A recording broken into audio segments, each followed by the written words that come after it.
Holiness the Dalai Lama, and all the Buddhas and Bodhisattvas.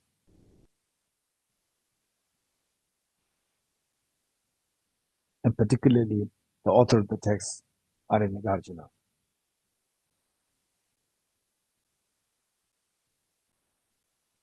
And then Dorji the field, visualize your two parents on the two sides, and all your family members, including your children, and all sentient beings living on a side.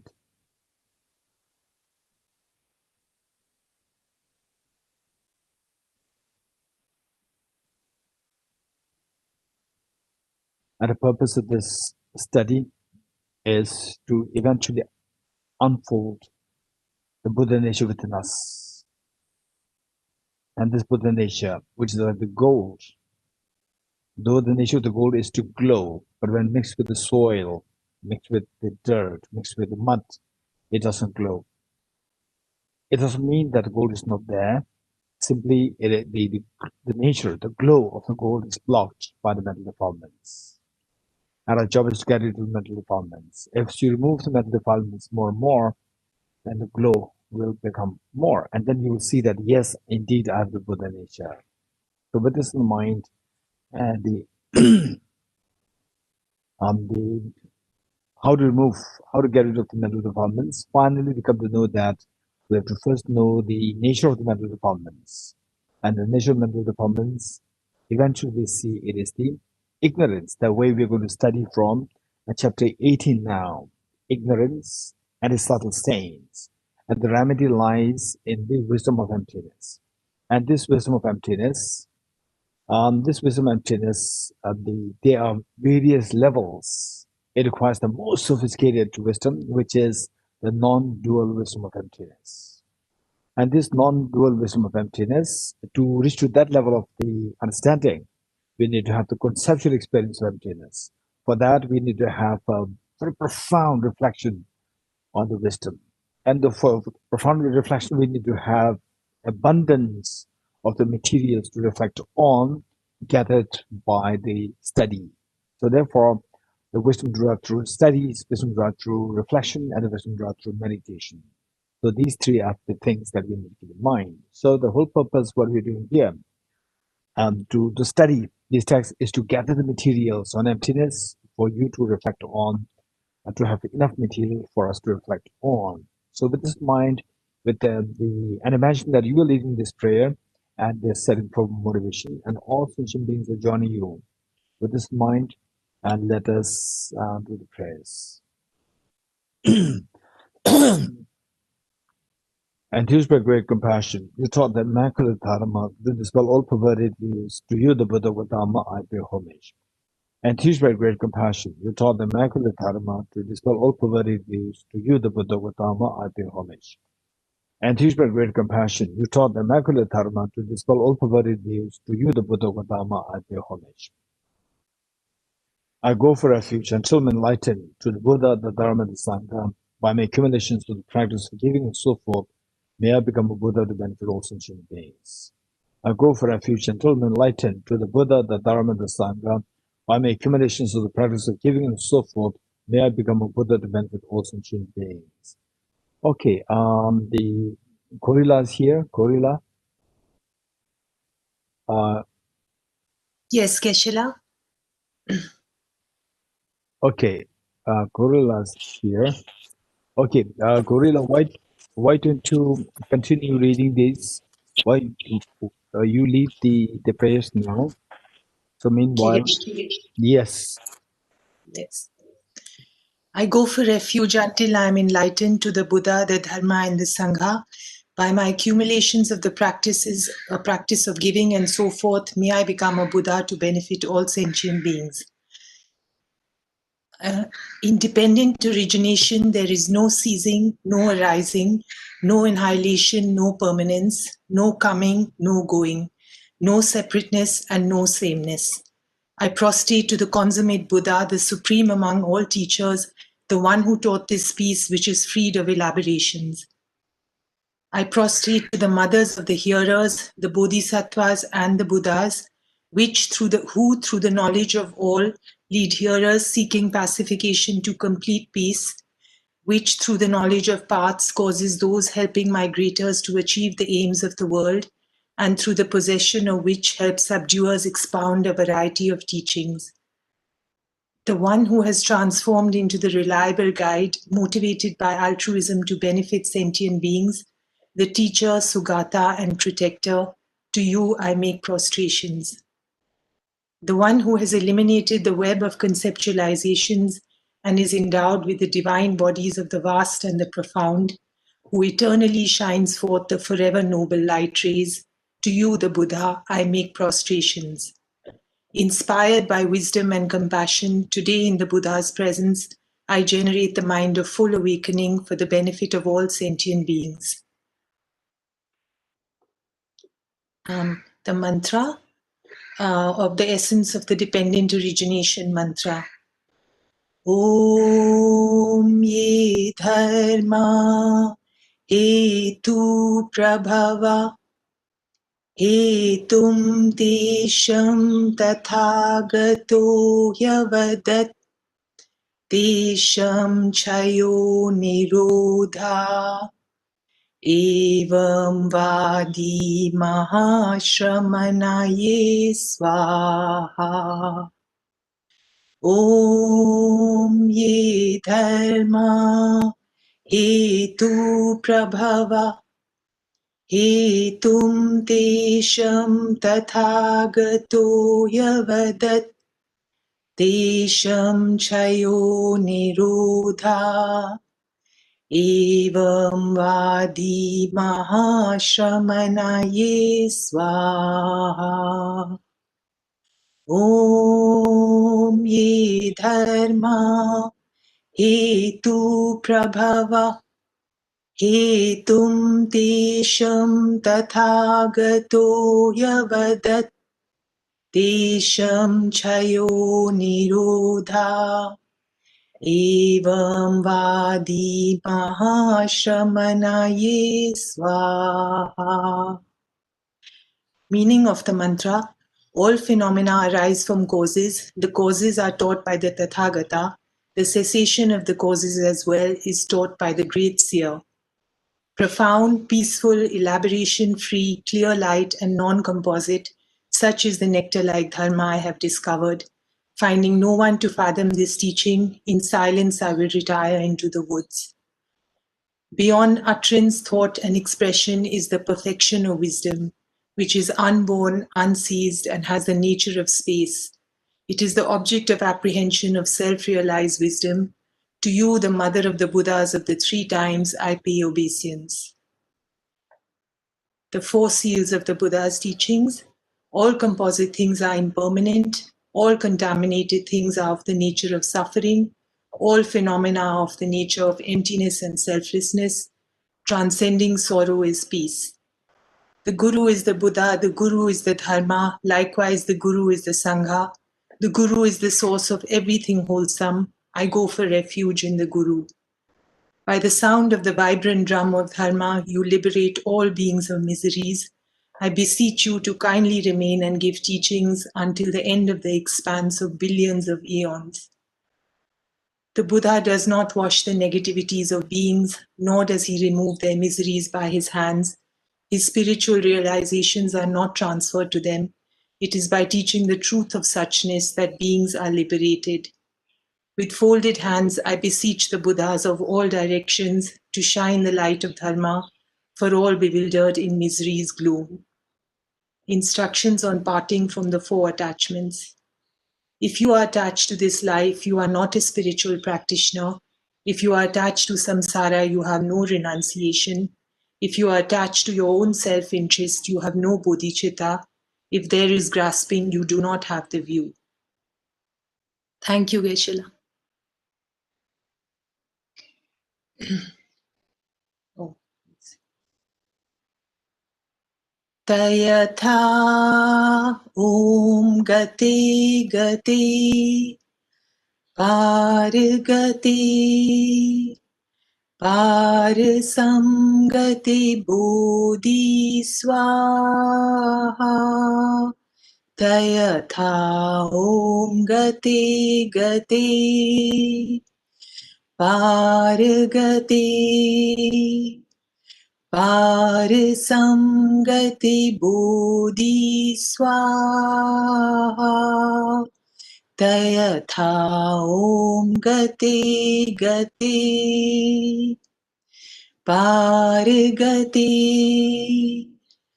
Parasamgati Bodhi Swaha Tayatha Om Gati Gati Paragati Parasamgati Bodhi Swaha Tayatha Om Gati Gati Paragati Parasamgati Bodhi Swaha Tayatha Om Gati Gati Paragati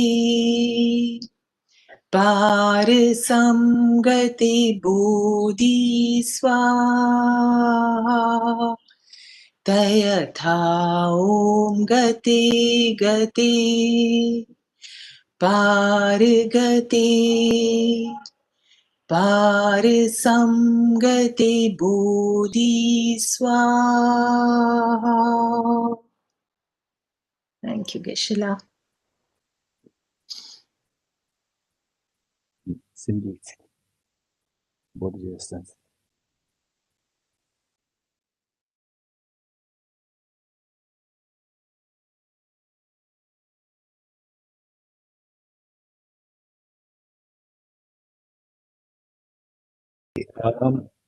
We will take the aspirational bodhisattva vow.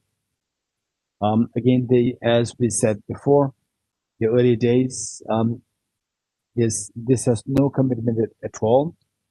It is a matter of just generating your good heart.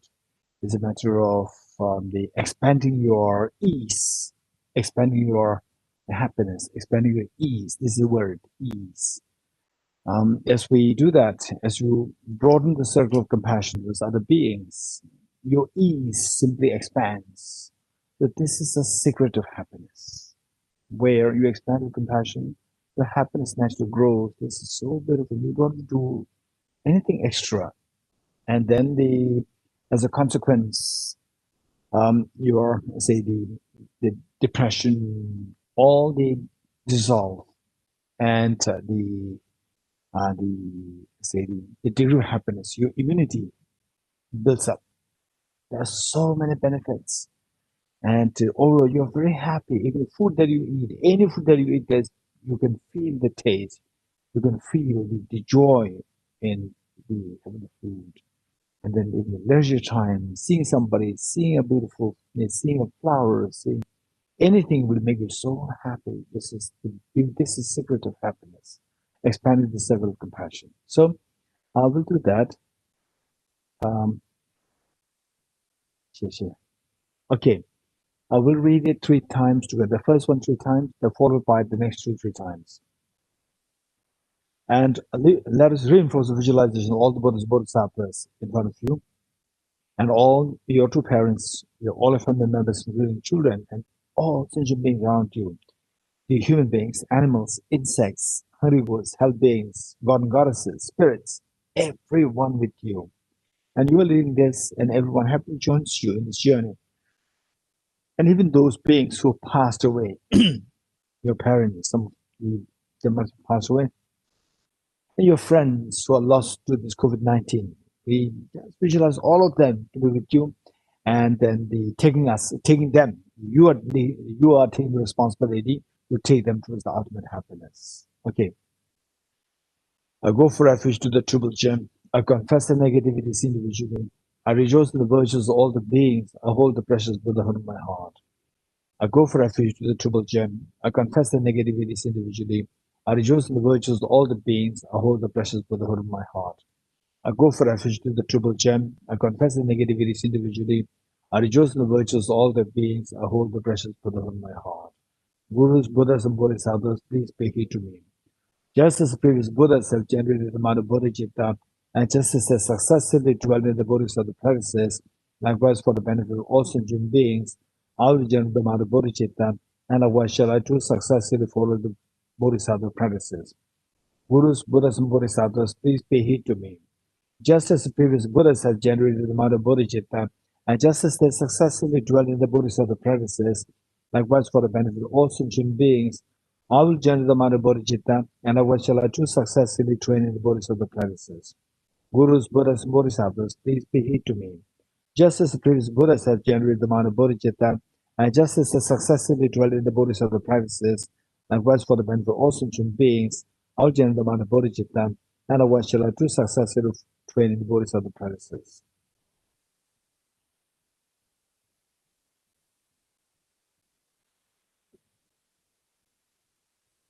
Okay, next we will do a very quick meditation, a single point of meditation, very quick single point of meditation. And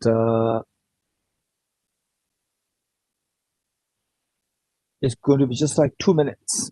And I know that many of you are already familiar with meditation, you have a new meditation, but should there be one or two they, who are not really exposed to meditation, it's very important for us to do, the meditation. In the first place, what exactly is meditation? Meditation is a practice. Is a practice is a repeated practice. A repeated practice in a virtue. In a virtue. So that is the meaning of the meditation. Now, the repeated practice is of two kinds. And the whole purpose for us, say the meditation now, it has been loosely understood as, loosely being interpreted as something to distress yourself and so forth. But the original idea of the meditation is to ignite, the ultimate potential that you have, ultimate potential of the goodness, ultimate potential of the wisdom, ultimate potential of the awakening that you have, to awaken that. So nowadays people use for stress, what is that? To reduce your stress and so forth. And there's no harm. You can use these. You can use meditation for that purpose. But the ideal situation, the ideal, the thought behind meditation is to awaken the seed of your perfection. And this seed of perfection, what we learned the last 4 days, is that what blocks us from, having the potential within us to be awakened, is the mental defilements, like the mud when mixed with the gold. Although the nature of the gold is to glow, but it doesn't glow not because that it doesn't have the nature, simply because that is blocked by the mud. And this nature is not gone, although it is still not visible, but the nature of the gold to glow, it is not gone, it is still there. How do you know this? Remove the dirt, remove the mud, and the gold will naturally glow. You don't have to do anything to make it glow from outside. Just remove the dirt, automatically it will glow. So this is exactly what is within you. And so what blocks us from this? There are two categories of the afflictions, or the two categories of mental defilements. One which is a very gross one, and a subtle one, which blocks our mind from manifesting your true potential. And some of us who are more academically oriented, when you see Nobel laureates in physics, chemistry, or literature, or economics, or the medicine and physiology, when you see them, you may be a little envious, or you really admire. And whereas for some people, who are more into the money, the business, when you see the Alibaba and these people, then you may feel a little envious. And some younger ones who are more into the celebrity fashions, when you see the Hollywood stars, Bollywood stars, and so forth, again you may feel. So the point is that you don't really have to feel envious of anybody. The best of all these qualities are within you. Only thing is that they're blocked by something. What blocks you from these qualities? They're actually within you. They are known as the mental defilements. And the mental defilements, they are of two kinds, gross and subtle. The gross one is like the solid garlic. Say that say that you don't take garlic, and then somebody smashed garlic in your mug, and then you just scream saying that who smashed garlic in my mug. Then I said, I'm very sorry. Then I remove all the garlics, and then I wash it so well. Is there any trace of garlic there? There's no trace. There's no solid garlic there. But you smell it, it still smells garlic. So there are two. One is the gross garlic, and the other one is the smell of the garlic. So likewise, the mental defilements, there are two. One is the gross mental defilements, and the other one is the subtle stains. Gross one is known as afflictive obscurations. The presence of this blocks us from achieving the freedom from miseries, achieving nirvana, achieving freedom from miseries. And the subtle one blocks you from achieving the infinite potential, achieving the infinite potential to manifest fully. It blocks us from the infinite happiness. So we want the fearlessness, we want the infinite happiness. If that is the case, we have to get rid of these two defilements, the gross one and the subtle one. Gross one referred to as afflictive obscurations, and the subtle one known as the cognitive obscurations. And both somehow they are rooted to the ignorance, either the solid manifest ignorance or the stains of the ignorance. And ignorance, that is a job. So the thing that helps us to get rid of this ignorance, that is the meditation. So what is the practice that you do to get rid of this ignorance? That is a meditation. So what is that? How do we do that? Ignorance, to remove the ignorance, we have to introduce, to remove the darkness. Ignorance is like darkness. To remove the darkness, only thing by we should do so is by introducing the light. If it is totally dark, there's a power cut, and there's totally dark, then what will you do? And then if you say that, oh Buddha, please remove the darkness. If you say this, had it be the case, if it be the case that the Buddha is next to you, he'll be very upset. He'll be so unhappy to see that such a hopeless follower who is, who can light a candle, right? He just prays, Buddha, remove the darkness. What is this? He'll be so unhappy. Whereas instead of saying, Buddha, please remove the darkness, if you light a candle, he'll be so happy. This is a bright person who can really follow my teachings. Okay, this is where there's darkness, it is through the introduction of light that the darkness can be eradicated. Likewise, this darkness of ignorance within us and the subtle stains, how to get rid of this is by introducing the light of the wisdom. That light of the wisdom is your meditation. So this light of the wisdom should have two attributes. One is that this light should be very bright for us to appreciate the very beautiful, aesthetically, meticulously fine paintings. The light must be so bright. If the light is extremely faint, you cannot really appreciate the details of the paintings. So for that matter, the light must be very bright, number one. Number two, the light is not only bright, it must be very steady. If the light is bright but flickery, not steady, flickery, again, it strains your mind, it strains your eyes so much. So light, not only that, it should be bright, it should be also very steady.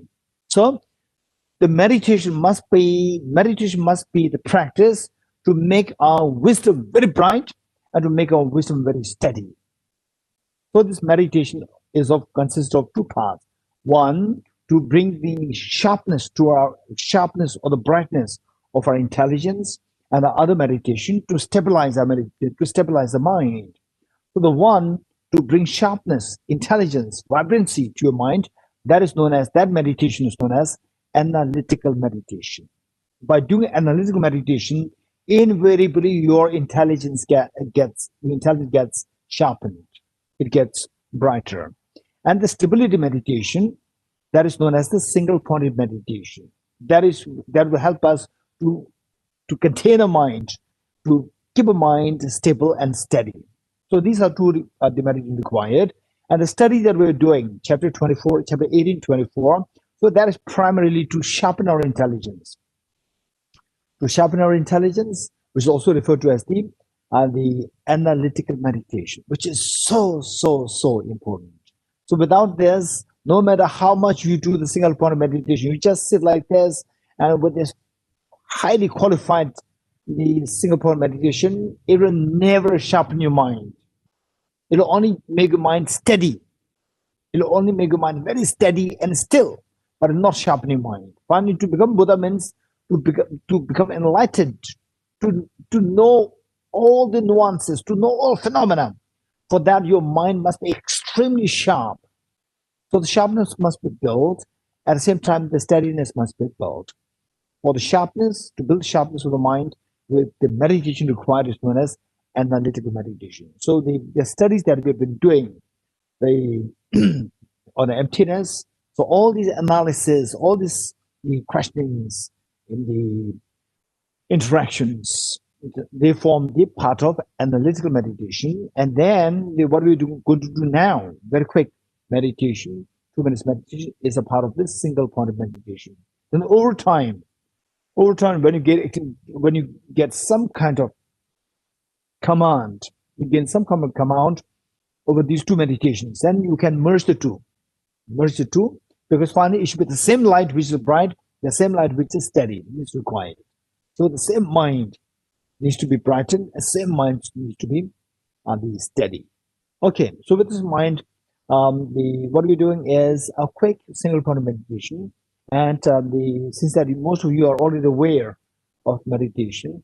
Okay, how many of you are doing meditation for the first time now? Raise hands. Raise hands. Okay, how many of you are already exposed to meditation? Raise hands. Okay, good. Which means that we are all exposed to meditation and no need for instructions, right? But as the as a reminder, what I'd like to tell you is I'm not going to go into the details of the meditation. You can do or whatever meditation you have to do, particularly to still your mind. But what I mean with mind is that when you do meditation, we should be aware of the two mistakes of meditation, two errors, two potential errors of meditation. One is mental laxity, and the other one is the mental laxity and mental excitement. Mental laxity and mental excitement. Mental laxity is the heaviness of the mind, inactivity of the mind. And the mental excitement is when the overactivity of the mind getting scattered here and there. So these are the two potential errors. And to overcome the two errors, broadly speaking, there are two remedies. So these two things are that we must keep in mind and be constantly reminded of. And the two remedies are introspection and mindfulness. Introspection is once in a while to keep an eye on your own mind to see if your mind is meditating or the mind is sleeping or mind is in a relaxed state or in an excited state or overactivity. So this is what we have to, with the help of the vigilance, with the help of introspection, you have to keep an eye on your own mind. And then should you see that your mind is little in a relaxed state or distracted state, then apply the mindfulness. Mindfulness is like the rope, bring the mind back to the intended object of meditation. So this is what it is. Since that you're already aware of meditation, no need to give the instructions on the focal point of meditation. Just 2 minutes. 2 minutes. Okay, ready?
Okay, good.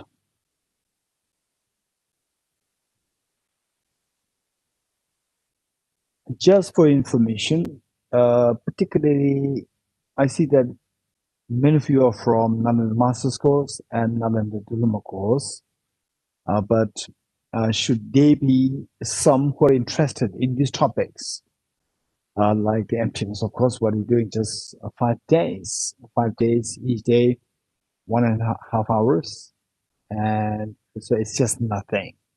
And if you really feel that these are really interesting topics, and be it for your own intellectual exercise or be it for your own, say, the as a means to tackle your emotions, stress, and then, of course, this is incredibly great intellectual exercise. Number one, if you're purely interested in intellectual exercise, you can also do that. Number one. Number two, that if you can see the prospect of the future, in the near future, that the anytime I can end up into, say, the tragedies, mental stress, depression, so forth. I need some the I need some the what some means to cope with that. Oh, this would be an interesting topic. This would be an interesting mechanism by which to cope my mental stress and so forth. If this is what you can imagine or envision, you're perfectly right. This is the best way. You don't have to, once you really get a glimpse of this, you don't really need antidepressants.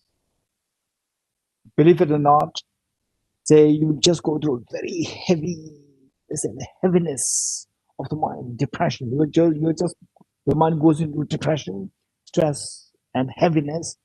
At that point, just go to your room, latch the door from inside, and sit on a cushion, do a little bit of breathing meditation just for about like 2 minutes, 3 minutes, 5 minutes. Just take deep breath, just empty your mind, just forget. In some cases, you may find it very difficult to forget. Still, things are the getting engrossed in these thoughts. Never mind. From your side, try your best. If the thoughts they try to disturb you, let it be. But from your side, don't chase after these thoughts. One, and then just do a little bit of focus your mind on the breath. Automatically, your focus will reduce your mind's engagement with the other unnecessary stressful thoughts. This is one thing. And then do this meditation, chapter 18, as taught in chapter 18, chapter 24. And of course, in the end, we're going to do the 5-point meditation, emptiness. Emptiness. Just do that, and in many cases, you will see the wonder of how instantly this mental agitation, mental stress subsides, and you could feel extremely silent, tranquil experience. You would feel that again. And then if you can make it a part of your, say, the daily chores on a daily basis, you try to do this, then this will become really very stable. And then even if you confront with the state or the situation which can create agitation in you, no, you will not feel that, and you will feel the wonder. Okay, when the 1 year ago, 2 years ago, 3 years ago, with the same situation, it would really make me end up into frustration, agitation, stress and so forth. But now I'm really calm. You can see the difference. Okay, so this is what I like to share with you. Now, in which case, it's not like just doing the 5-point meditation, which I'm going to share with you at the end of this session. That is not sufficient. You're getting it? It's just like the intro. And if you really wholeheartedly the if you really aim to get these two things, get this concept for academic purpose or for like using as a therapeutic, the therapeutic mechanism to cope your potential problems, then you have to study these very systematically. And then we have here like Fritz Lam, Gary Shambhala, Lorena Wong, and so forth. And the, so we see that they have been very long term, and then again long term on the systematically learning, and Aki also, yeah, and many of them are doing the second year. Many of them already did the fourth year, fifth year. So what I'm saying is that this must be done very systematically if you really want to reap the maximum benefit of these studies. So for that matter, it is a blessings of His Holiness the Dalai Lama that 2006, somehow 16, somehow Tibet House, with the help of many of our friends, particularly the Mr. Dipesh Thakurji and his wife, Mrs. Jima, um, through their help, we started these two programs with the blessings of His Holiness the Dalai Lama and the support of the Indian government and the finance financially. So we were able to start two extremely the like breakthrough programs which really did not happen before, and on a large scale. That too on a large scale, and incorporating all the major texts that are being studied in the monastic, big monastic universities. It's a great opportunity for the lay audience who otherwise will not never ever get these opportunities. Okay, so we have these two programs. The first one, under the master's course, which is for the 4 and actually meant for 4 years. Now it's being extended to the 4 years and like 5, 6, 7 months. And then but for that matter, the first course is not really the people will be lucky if you come to know about it when this course has been announced. So and then for the next 4 or 5 years, course will not happen, meaning that the next batch will not happen. So therefore, the first batch is already happening and now almost coming to an end. And once the first batch completes, then the second batch will be introduced. And for the Nalanda diploma course, and for that matter, Nalanda master's course, that the requirement is that somebody should have done the Nalanda diploma course. Without that, we cannot give any exception to anybody. So the one should have the qualification that you have done the Nalanda diploma course, which is for 1 year, and can be is extendable to one year and like 4 or 5 months extra. So this is the requirement, and luckily on this program is what we advertise almost every year. So this year, the second batch is the halfway through, and next year we're announcing both the diploma course third batch and then the master's course second batch. This is what we're going to advertise next year. And anybody who is interested to take these studies like what we are studying now more systematically. So this is a point. And the people who are doing the master's course, you come to know that many of the topics which we discuss were never really discussed in other avenues. The reason is that these are very technical topics which can be taught only to somebody who is in a flow and momentum for an extended period of time. So these are the benefits. So anybody interested, the 2000, today is 2020, and the next year 2021, we're going to advertise these two programs, and anybody who is interested. But of course, for the Nalanda master's course, I said the requirement is that you should have done the Nalanda diploma course. Without having done this, you are not entitled to join the Nalanda master's course. For the diploma course, yes, anybody is welcome, provided they have a genuine interest. It's not required that you should have this degree, that degree, and so forth. What is required is your genuine interest. That is required. Okay. Yes, now going back to chapter 18. Okay, going back to chapter 18, examination of the substance phenomena. Yesterday we just read the first verse. If the self were the aggregate, it would have arising and ceasing as properties. If it were different from the aggregates, it would not have the characteristics of the aggregates. So with the stanza, yesterday we just the made the intro. The intro that the intro that let's say that the I'll give the example of this flower. Taking the example of this flower. So this flower and the flower is the object, and let's say this is your my hand. Right hand is your the subject, the subject, and this flower, whether it's nice, not nice, or so whatever, that is really it depends on how you see, how your subject sees it. Is one.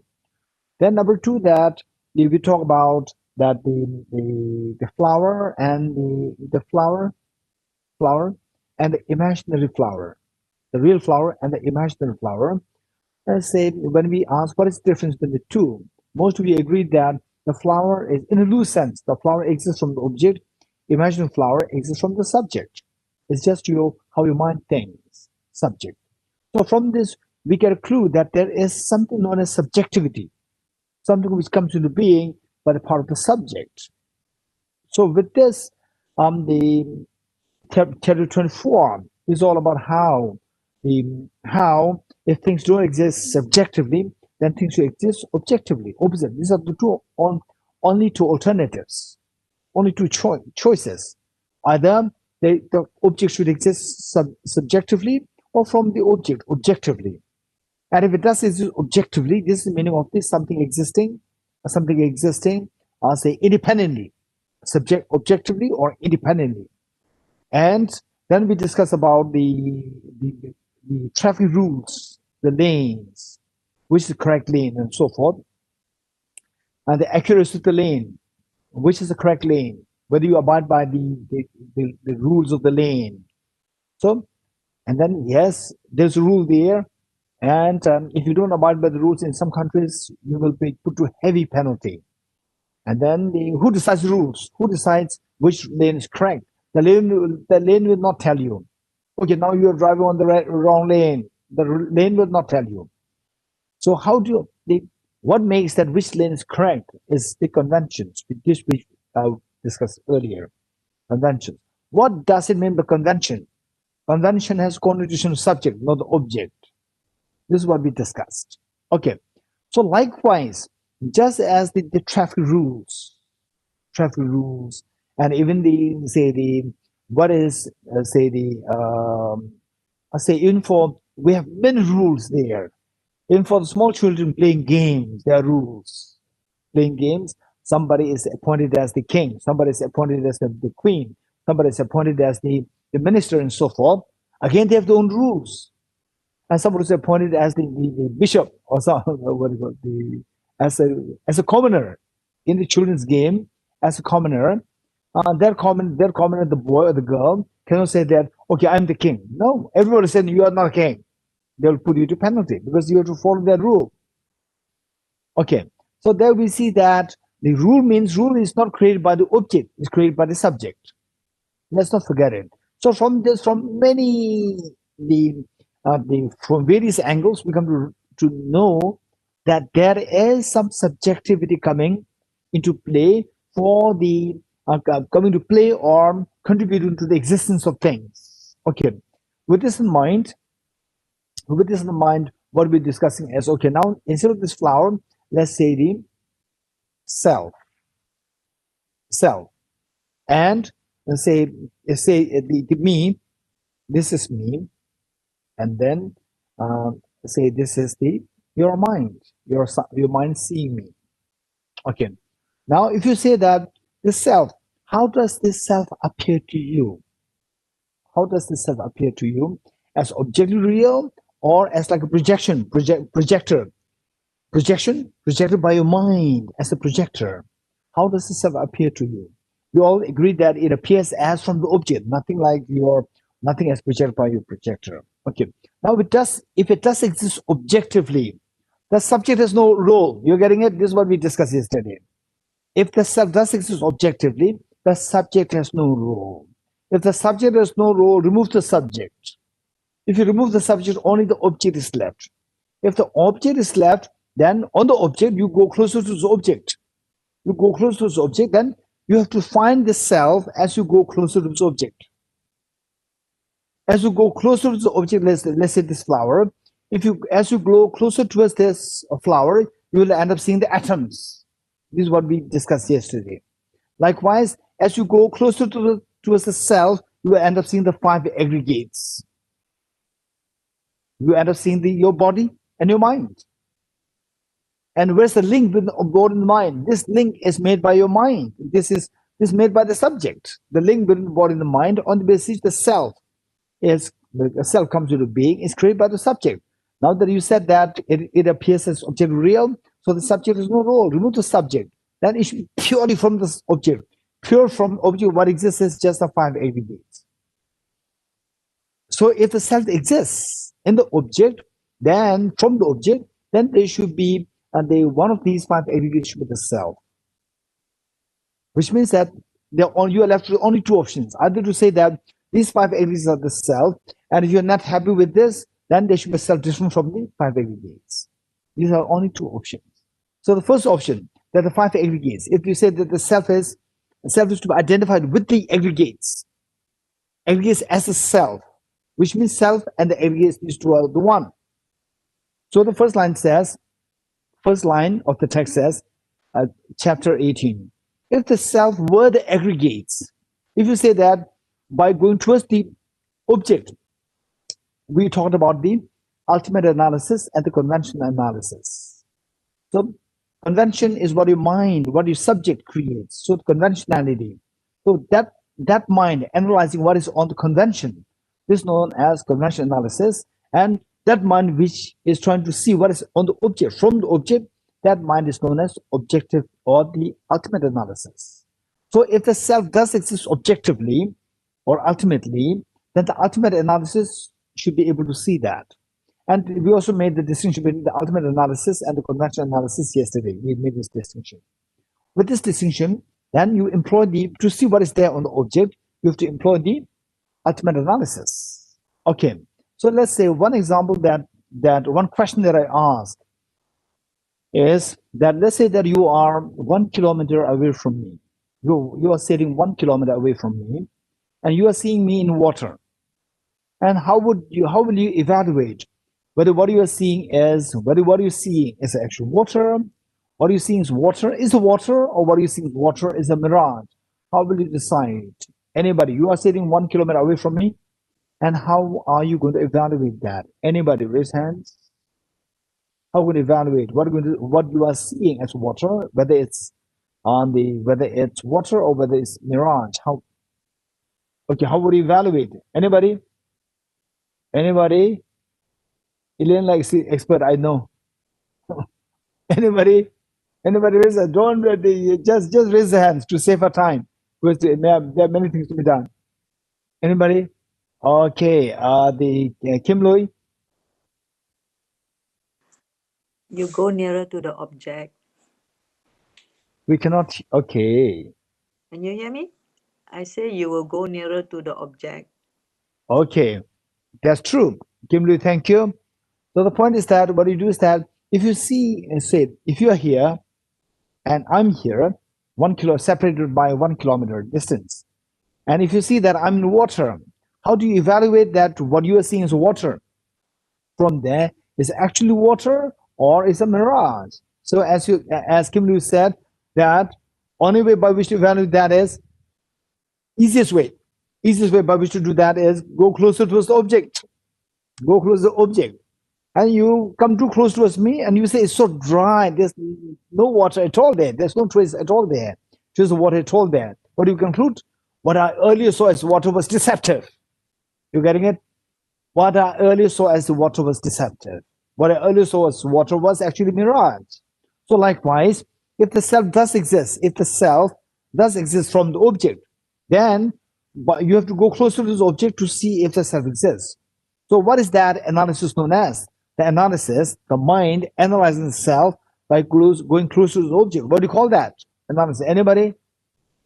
Didn't you? Ultimate analysis. Ultimate analysis. So that analysis, to analyze what the self is by going close to the object, is known as ultimate analysis. Employing the ultimate analysis, then you end up seeing what? You end up seeing the five aggregates. You're getting it? You end up seeing the five aggregates. Okay, now if the self does exist from the object, the subject, there's no role. Because you said that the self appear to exist from the object. So the subject does not role for the existence of the self. Remove the subject. So what is left? Only the five aggregates is left. The object, five aggregates. Either you should say that the five aggregates are the self. If you say the five aggregates are the self, you have a problem. And if you say no, the five aggregates are not the self, it's different from the aggregates. Again, there's a problem. So when you see that both the options have the problems, that the self is existent from the object, that is rejected. When that's rejected, what's the option left? Of the two, objective, subjective, if the self does exist, then the only option left is that it exists. Objectivity is gone. Only subjective. You're getting it? This is how we see that the self exists subjectively. But logically, I would say that logically, you would say, yes, that makes sense. Raise your hands. But still in your mind, still that, oh, it's very scary. Self is just subjective, real, it's very scary. That feeling doesn't come. Right, raise your hands. Okay, so to get this feeling, it will take a little time. You're getting it? First, we have to logically understand how it doesn't make sense to say that self exists from the object. It contradicts both ways. So the two contradictions, if you are to say that through the ultimate analysis, going closer to the object, the self, what you end up seeing is just the five aggregates.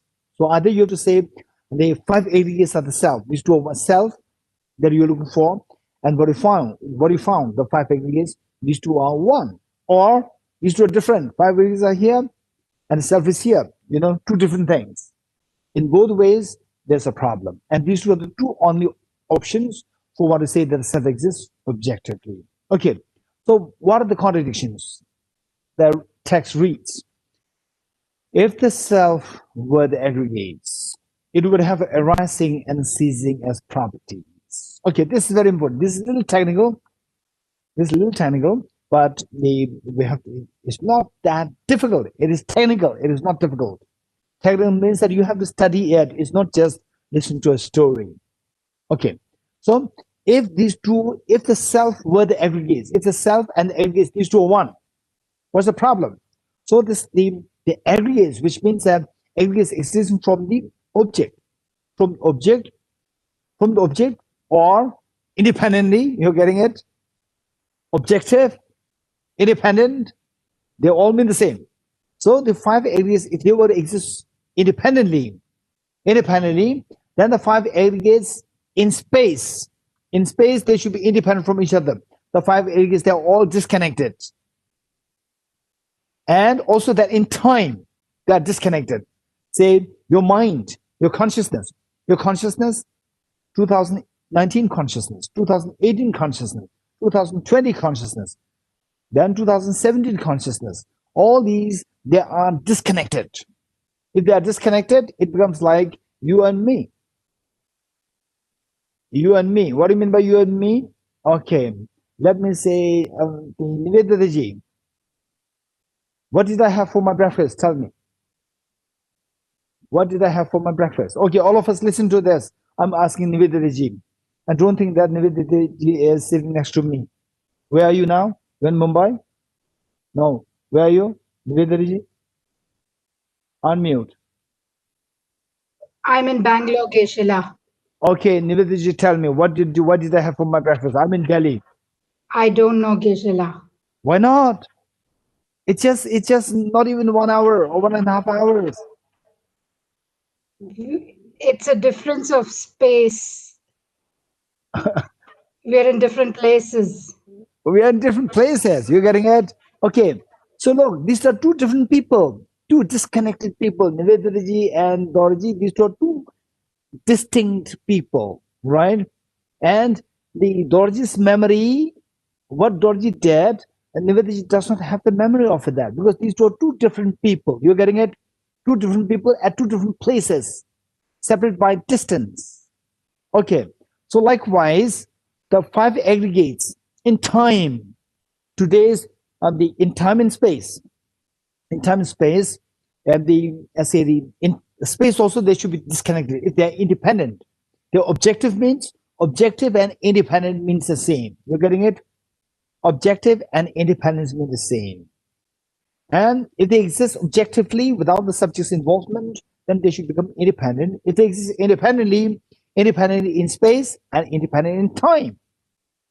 So independent time means that with a single the aggregate of body, aggregate of consciousness, both exist in time. 2020, 2019, 18, 17, they're all disconnected because they are not dependent on each other. If they are not dependent on each other, they are all disconnected. They become like Dorji and Nivedita, two different people at two different places, two different times. If that's the case, what Dorji ate this morning and the Nivedita doesn't have memory. Because these two are two disconnected things. Okay, then these two are really disconnected, which means that okay, what I did yesterday, I should not be remembering today. You getting it? I should not be remembering today. What I did yesterday, I should not be remembering today. So all these memory concepts you have to deny. If the self were the aggregates, it would have arising and ceasing as properties, meaning that the aggregates, they have the arising and ceasing. Aggregates arise, cease, arise, cease, arise, cease. 2017 arose, and then 2018 arose and 17 ceases, and the 18 stops and 19 arises, 19 stops and 20 arises. So this is how arising, ceasing happens with the aggregate. And given that these aggregates, what you are saying is that they exist independently. So arising, what arose and what ceased, these two should be disconnected things. If these two are disconnected, then the self also should be, yesterday's self and today's self should be disconnected, because you're putting the self to be identified as one with the aggregates. If the self were the aggregates, it would have arising and ceasing as properties, and thus the self should not be remembering what you did of the past. They should be disconnected. Now, on the other hand, if you say, no, aggregates, this is the problem. So the aggregates are not the self. If the aggregates are not the self, remove the aggregates, what is left there? Nothing is left there. Nothing is left there. And if you still say that there's a self different from the aggregates, that should be visible to us, where, okay, now today I'll keep my body and my mind in my house and I'll come to the office, right? These two should be separate. It never happens. Okay, if it were different from the aggregates, if it refers to the self. If the self were different from the aggregates, so that is under the what? That is under the inspection of the ultimate analysis, in the eyes of the ultimate analysis. Let us not forget this. If it were in the ultimate analysis, if the self were different from the aggregates, it would not have the characteristics of the aggregates. Okay, so I'm saying that I am male, I am female. It's all on the basis of my aggregate of the body. And I'm not so smart. I'm feeling dull today. I'm very happy today. I'm very sad today. So this is all about the mind. These are the characteristics of the mind. So if the self and the aggregates, these two are different, then the self should not have the characteristics of the aggregates. For example, let's say that the me and this flower, these two are different. These two are different. So the flower is blue, but I'm not blue, right? Flower is blue, I'm not blue.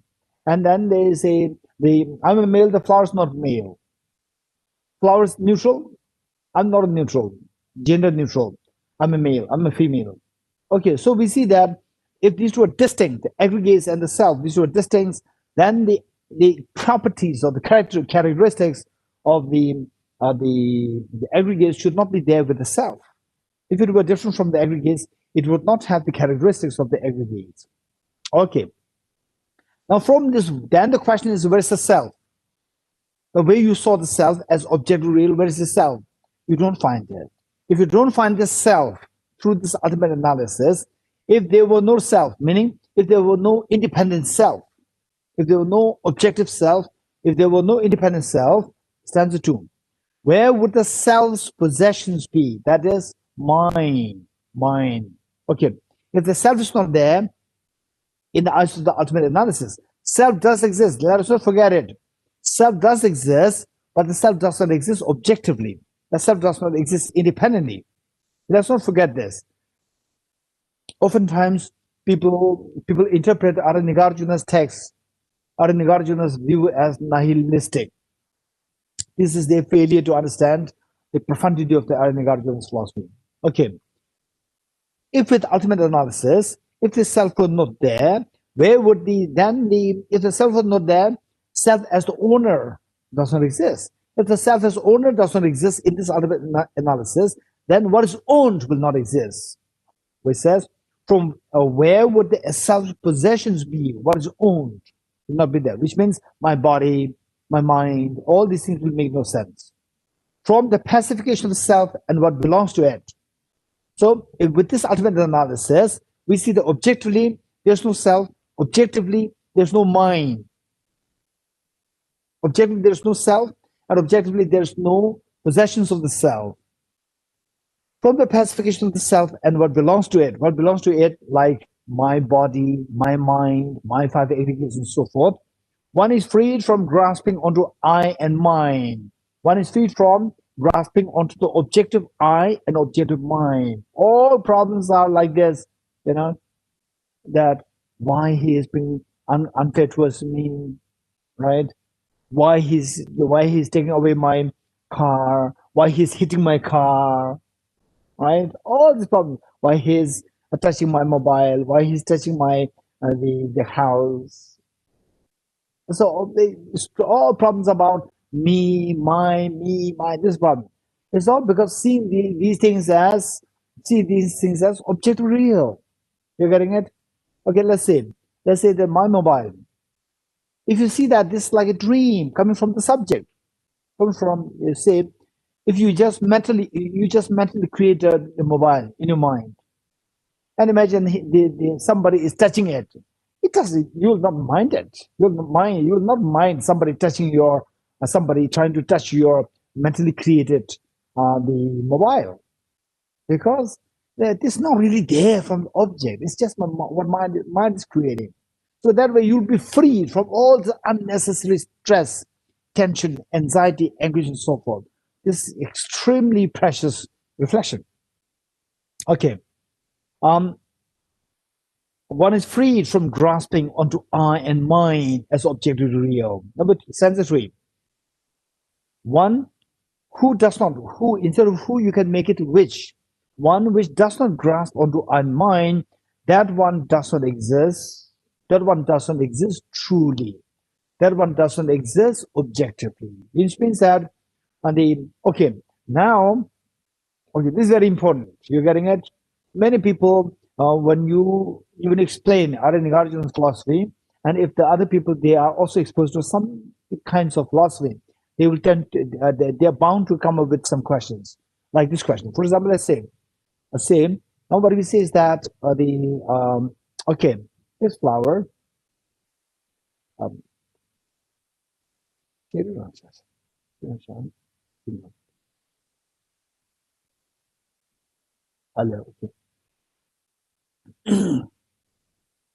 okay, let's say that so this is object and this is subject. Now from the object, you come to realize that this self is empty.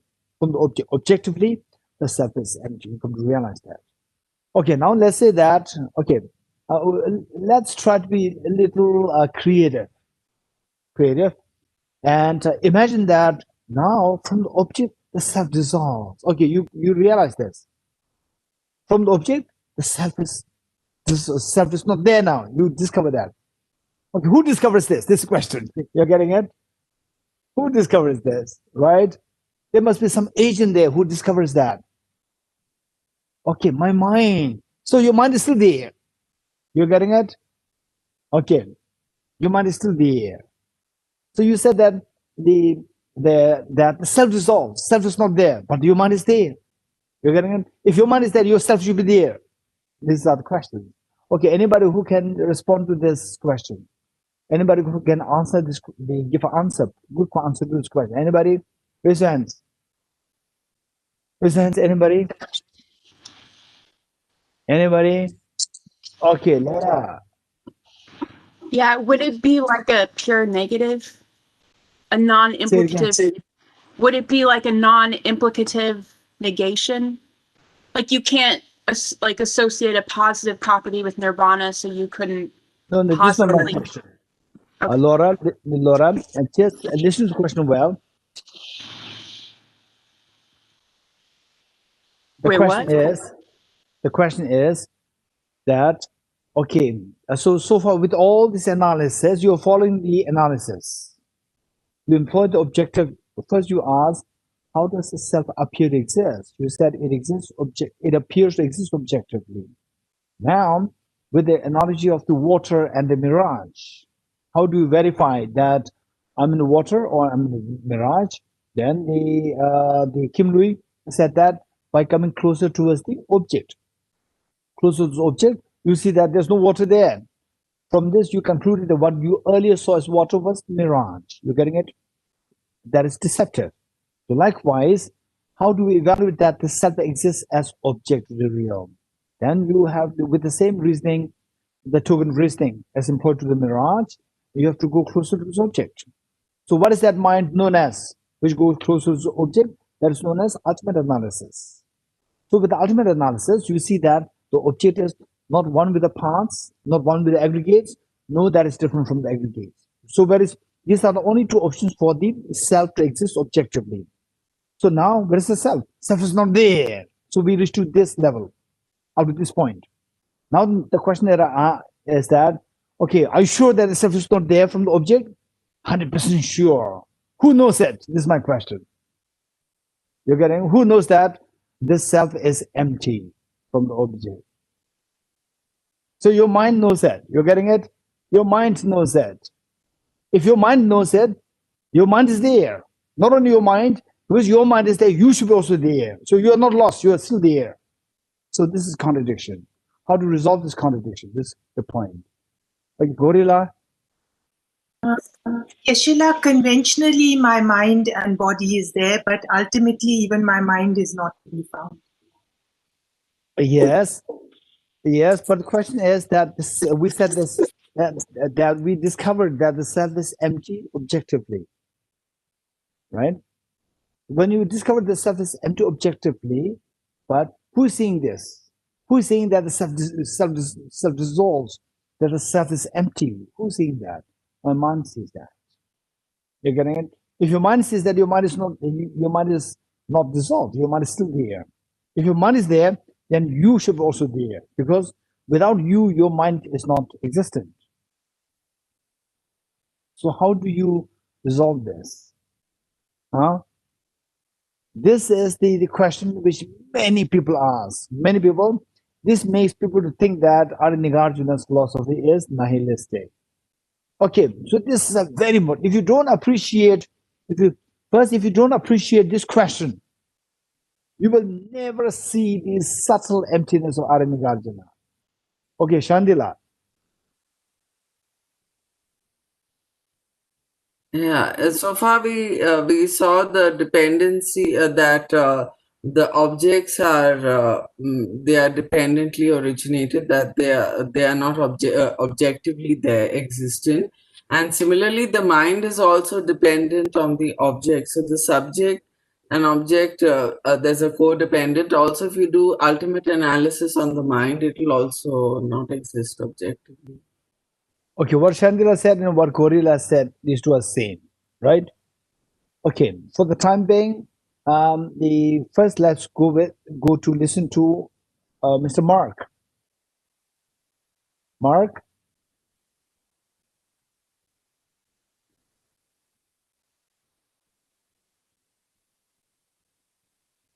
I think more going to say the same thing. Like if you Okay. say my mind is if we're in the mode of ultimate analysis, then we have to stay in the mode of ultimate analysis. Yes. It means if you just say mind, then we have to ask, what do you mean when you say mind? What are you referring to when you my mind is still No, there. this is not my response. It's your response. I asked, who's seeing this? And you said, my mind is seeing this. It is your response. You should be responsible to explain what your mind is. What I said is, I asked you the question, are you sure that the self dissolves in this experience of ultimate analysis? You said, yes. Are you sure? When you said yes, then who's seeing this? You said, my mind is seeing this. My mind is sure of this. Your mind is there. If your mind is there, you should be also there. So this is how the mind comes into place. No, I did not bring the mind. You brought the mind. Couldn't Okay. it is seen? It is seen by what? To It see is that it is seen with seen. Seen is seen as an activity. Is an action. Action, actor, and the object, these three are mutually dependent. Without the actor, the scene doesn't make any sense. Okay, the Dr. Subhashiniji, you like something to say something?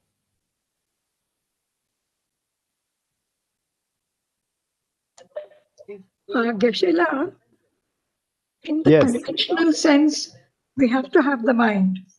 But in the ultimate analysis, the mind may have to be looked at as a function of dependent origination, because origination itself denies nihilism. Okay, so it seems like, gosh. Okay, seems like Chandila, Dr. Subhashiniji, then the Korila, then the Mark, they are in the same boat, where Mark is putting his 1 feet outside the boat, right? All others are in the same boat. Okay, so this is this is question. This is question. Okay, Milindji.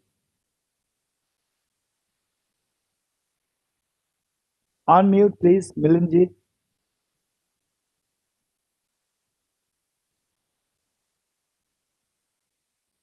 Yeah. Yes. If you subject the mind to ultimate analysis, then the mind will also not exist. But then who's saying Very that? good. So, okay, so Milindji, Chandila, then the Gorilla and Subhashiniji, they are in the same boat, and the mark, 1 feet is in your boat, 1 feet is in outside the boat, right?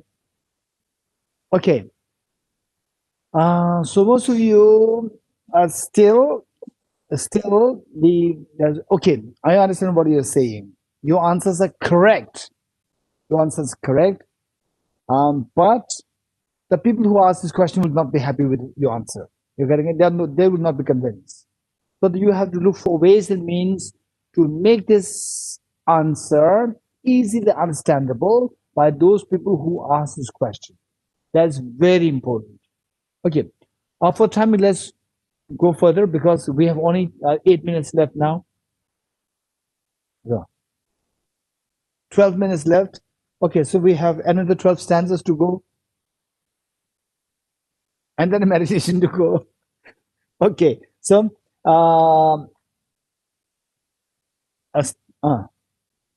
stanza 3. Stanza 3.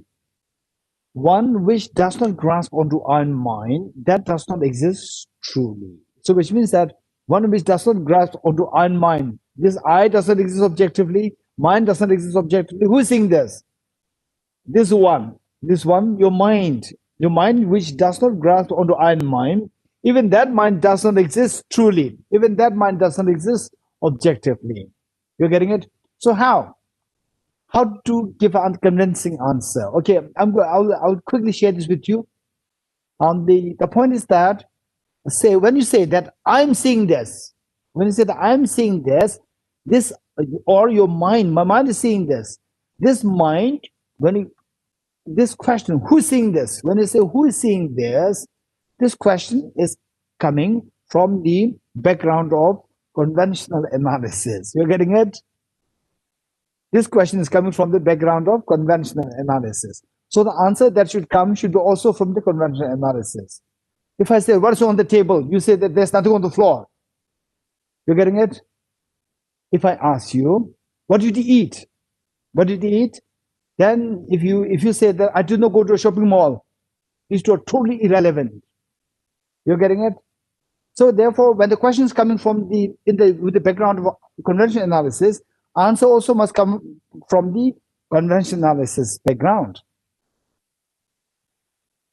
Right? If the question is coming from the background ultimate analysis, then the answer should come from the ultimate analysis. But this question is coming from the conventional analysis. Who's seeing this? Who sees not see these all operating on the conventional level, not on the ultimate level? You're getting it? So this is coming from the conventional analysis. To answer that you're coming, that I'm seeing this also coming from the conventional analysis, not from the ultimate analysis. If you apply this, I'm seeing this to ultimate analysis, again, this will also dissolve the way all the others responded. You're getting it? This is so important. We must know the reference, right? So the question is coming from which reference? Which reference? Reference of the conventionality or the reference of the ultimate. Okay. One who views, line 3 of stanza 3, one who views non-grasping onto iron mind does not perceive the reality. Whereas, if you do think that on the ultimate analysis, this self, I'm seeing this, that is coming from the conventional analysis. But even this, I'm seeing this on the ultimate analysis, even that does not exist. If you think that it does exist, you believe that self to be objectively real, which means that you have not understood emptiness. So it says, one who views non-grasping meaning that, okay, the I and mind dissolves. Now, the I and mind does not dissolve, means you don't grasp at the non-grasping happens. So that mind, which is non-grasping, it doesn't see it sees the emptiness of the I and mind. This mind exists ultimately. If this is your thinking, then you have not understood emptiness. One who views non-grasping, the mind which views the non-grasping to be perceived on the convention, on the ultimate level, does not perceive, that person will not perceive the ultimate reality. In other words, that the one who views, one meaning, okay, one who views the non-grasping views here, views as objectively real, or views on the ultimate domain. One who views on the ultimate domain, the non-grasping, the mind which does not grasp onto mind and mind. Okay, now there are several layers. The first layer is that the I and mind, your mind is seeing them to be objectively non-existent, right? So you see that your mind, this mind is seeing the emptiness of the I and mind. So you have this mind. Now, your third mind, another mind, if it sees this mind as objectively real, then the third mind, whose third mind? Your third mind. The person who has this third mind, to see that this mind, seeing the emptiness of the I and mind, this mind to be objectively real, this mind to be existing in the ultimate domain, that is, that mind does not see the emptiness. Okay, let me say this again. Okay, I am meditating. Okay, let's say, let's say that, okay, Akila is meditating on emptiness, right? Akila is saying, Akila presents. Okay, Akila is seeing the emptiness of the self and I and mind. You're getting it? So Akila is seeing this morning, Akila is meditating on the emptiness of self and mind. And then on the 1 hour ago, you are watching Akila, right? When she was meditating on the emptiness of I and mind. So 1 hour ago, your mind is watching Akila. You're getting it? And you say, wow, amazing. Akila, Akila is into emptiness. Akila is seeing the emptiness of the I and mind. After 1 hour, now you see that the Achilles mind. You see that my mind, or the Achilles mind. You see that this Achilles mind seeing emptiness that exists as objective real. Achilles mind seeing the emptiness, you see that as objective real or independent real, which means that although you are describing Achilles mind seeing emptiness, but you yourself, you are seeing the Achilles mind to be objectively real. So, which means that you have not understood emptiness. Okay. Now, stanza 4. When views of I and mine are extinguished. So, whereas if you're able to see that views of I and mine, they don't exist in the ultimate domain. Extinguished, whether with respect to the internal meaning the self, I, this self to be I, and external meaning my body, my aggregates, my body, my table, my house, and so forth. External to be mine. So there is the self as I, and then my body, my aggregates, my mind, my house, my car, my place, and so forth, as my world as mine. So these two are the when that grasping ceases, stops, the appropriated ceases. Appropriated meaning the grasping. Okay, this is a technical part. Okay, just for information, I will ask our program coordinator to send you the poster for the next teaching happening. I think 28 and 9 on the wheel of life. So this is what we are doing now. For appropriated is link, 12 links. Of the 12 links, appropriated, this one is link number 9. Link number 9. So to know this, we have to know the 12 links, which we're going to study on 28 and 29. So which is going to be done at the request of Tsopema Center, Italy. So it's going to be, and those interested, you can join it. Okay. So the appropriated is number 9. Is about the wheel of life. Wheel of life, where how we cycle in samsara, and how we can undo samsara. Okay. The appropriated ceases. Appropriated meaning that appropriated is actually attachment, a very intense version of attachment. When we are close to dying, then this attachment that I should not die, attachment to self, becomes intensified. Okay, that is known as appropriated. So this appropriation of seeing things as so objectively real will stop. When that stops, this appropriation, the job of this appropriation is like the water. The job of the water is to germinate the seed to give rise to the next flower or the next tree. So this appropriation, attachment, is to germinate the seed of karma to give rise to the next birth. So when the appropriation, when the water stops, then the seed will not be germinated to give birth to the next life in samsara. The appropriated ceases. This having ceased, this appropriation having ceased, birth in samsara ceases. Number 5. Okay, number 5, we have only 2 minutes more, right? And we have another 12 minutes plus meditation left. Okay. Okay, number 5 is okay, I'm going to do it very quickly. Number 5 is actually will take another 3 hours. Stanza 5 will take 3 hours, but I'll do in the 2 minutes. Okay, so which means that we require you to listen to it attentively. Ceasing of karma's afflictions is nirvana. And so these two nirvana should be and is nirvana. Karmas and afflictions arise from conceptual thought. These arise from mental elaboration of grasping a true existence. Elaboration ceases by or into emptiness. Okay. So for this, to know this point, the 5 points, points, is very important for us to know. To know this stanza, we have to know the 5 points. One is he say the mantra which we recited, Ye Dharma Hetu Prabhava. All these phenomena arise from the causes.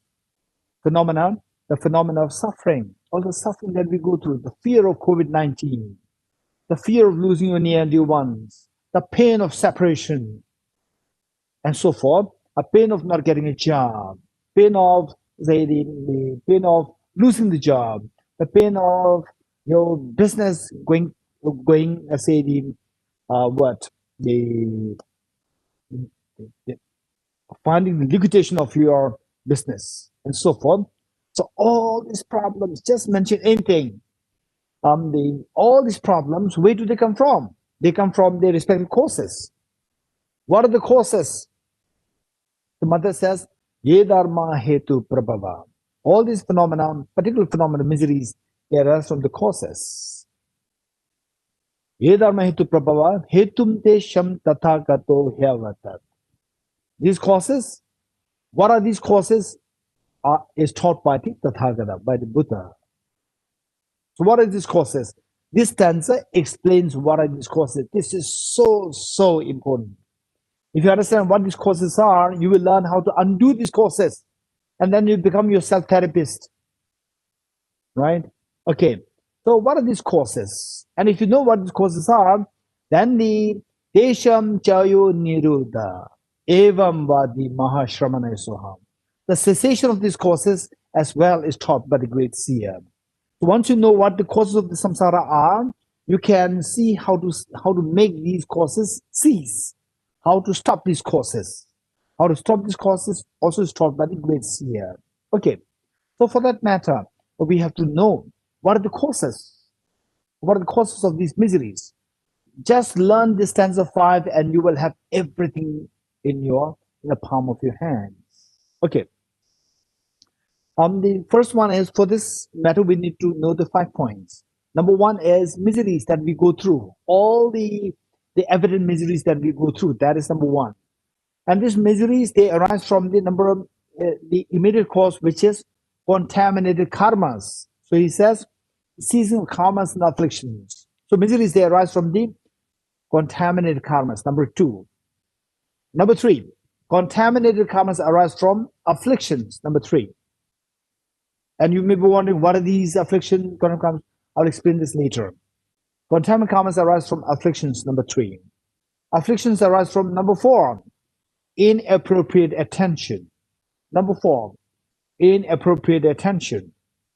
Inappropriate attention arises from self-grasping in ignorance, referred to as the elaboration of self-grasping ignorance. Okay, let me quickly explain what these are. The best would be on the basis of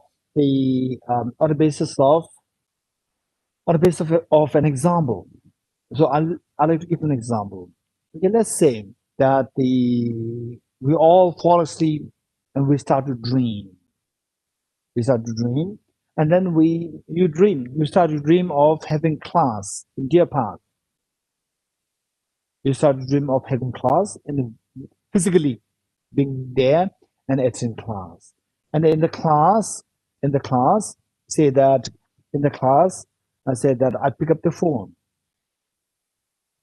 So this is actually a dream phone. This is not real phone. This is a dream mobile.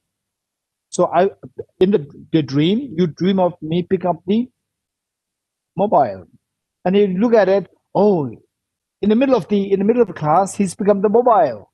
So first you see the dream mobile as the real mobile. Is this a valid mind or a distorted mind? This is a distorted mind. Number 1, seeing the dream mobile as the real mobile. Number 1. Then you look at it very carefully, and you see this as iPhone 13. I'm joking. There's no iPhone 13. For the time being, it's iPhone 12.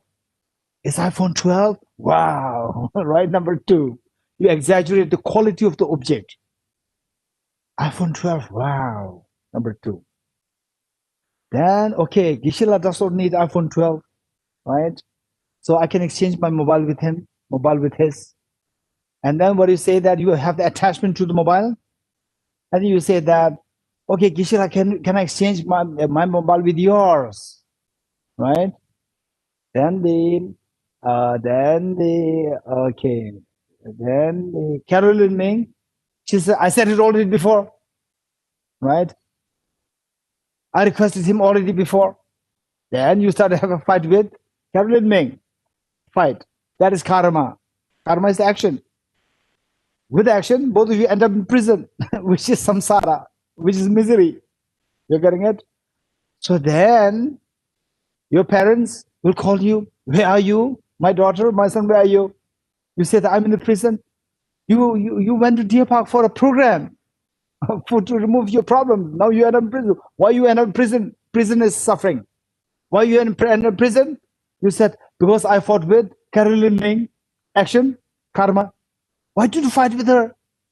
Because I'm so attached to the mobile and I'm so angry with Carolyn Ming, who was my competitor. That is the affliction. Attachment to the mobile and aversion to Carolyn Ming.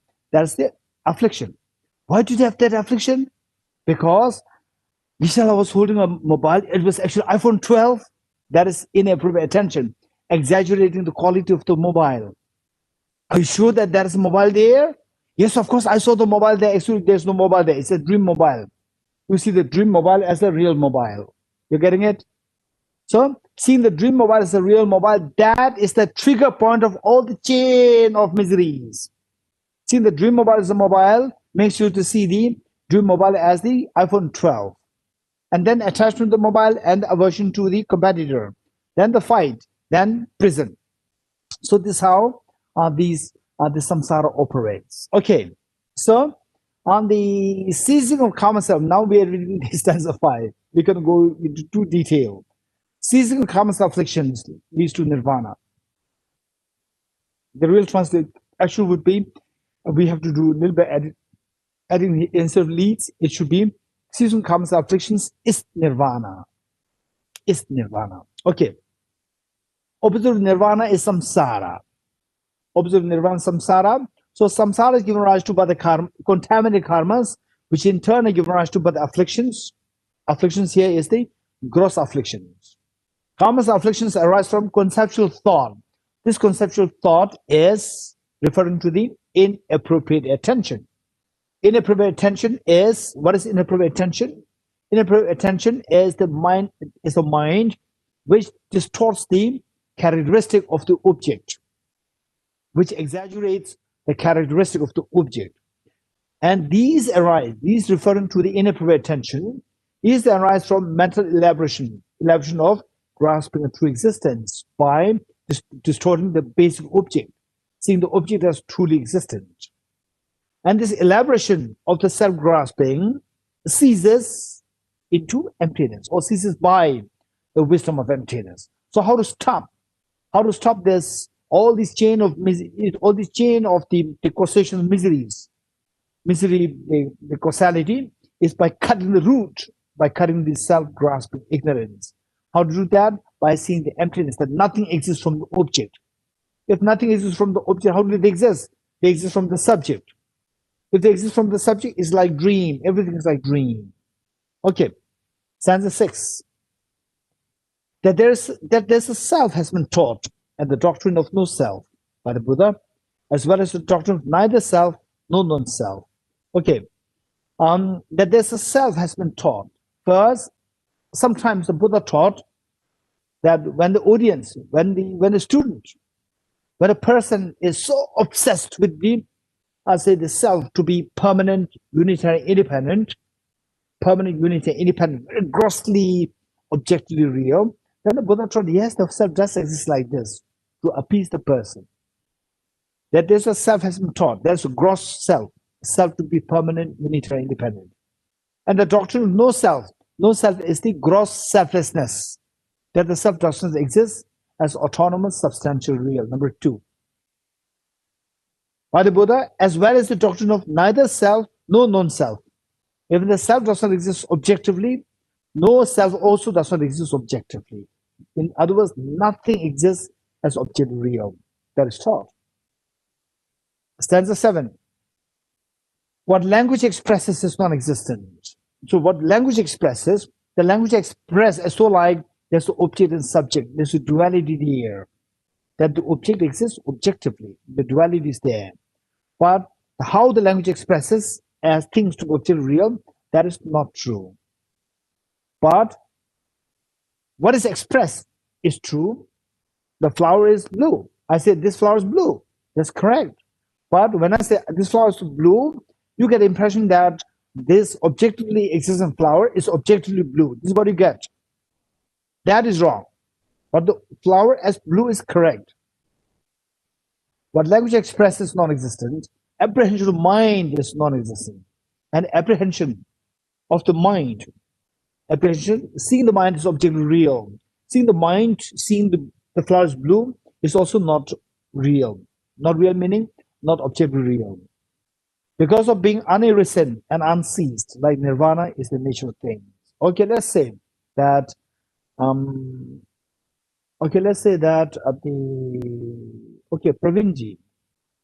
Pravinji is taking us to Mount Kailash for a pilgrimage. And then the Pravinji warns us that the Mount Kailash, it's a beautiful. Okay, Pravinji is there. Okay, Prashant is also there. Okay, so let's say that two of them are taking us to Mount Kailash for a pilgrimage. And they warn us that the Mount Kailash is extremely exquisite. It's so beautiful there. But I warn you that there's a tremendous glare from the snow. So make sure that you come up with the goggles. And then you go to buy goggles. And some of you go to two groups in two shops. One, the goggle is made in Japan. The other one the goggle is made locally, right? One is so good and other one is very badly made, which means the glasses are blurry, murky. Then both of you go there. You do not know that which goggle is which. And you all go there to the Mount Kailash. And group A, whose eyeglasses are so clean, they look at it. Wow, it's spectacularly beautiful. What Prashantji said, what Pravinji said is very true. It's so beautiful there. Wow, just a sense of devotion arises within you. And the second group with folded hands, but actually no devotion coming. It's so dirty there. Mount Kailash is so dirty, right? Okay. And then the second group, headed by Shandila, right? It's so dirty. Shandila says that we will have a clean Mount Kailash project. She starts up at the project to clean up Mount Kailash, right? So actually, we don't have to clean up Mount Kailash. Clean your glasses. That's good enough, right? So why you see the Mount Kailash dirty? It's not because the Mount Kailash is dirty. It's because we are looking at this through a very dirty lens. So with this in mind, the idea is that when you cleanse the mind of the murkiness of this self-grasping ignorance, then the mind becomes clean. So with this, when you look at things, when you look at the world through the lens of the very clean mind, there you see the very beautiful Mount Kailash.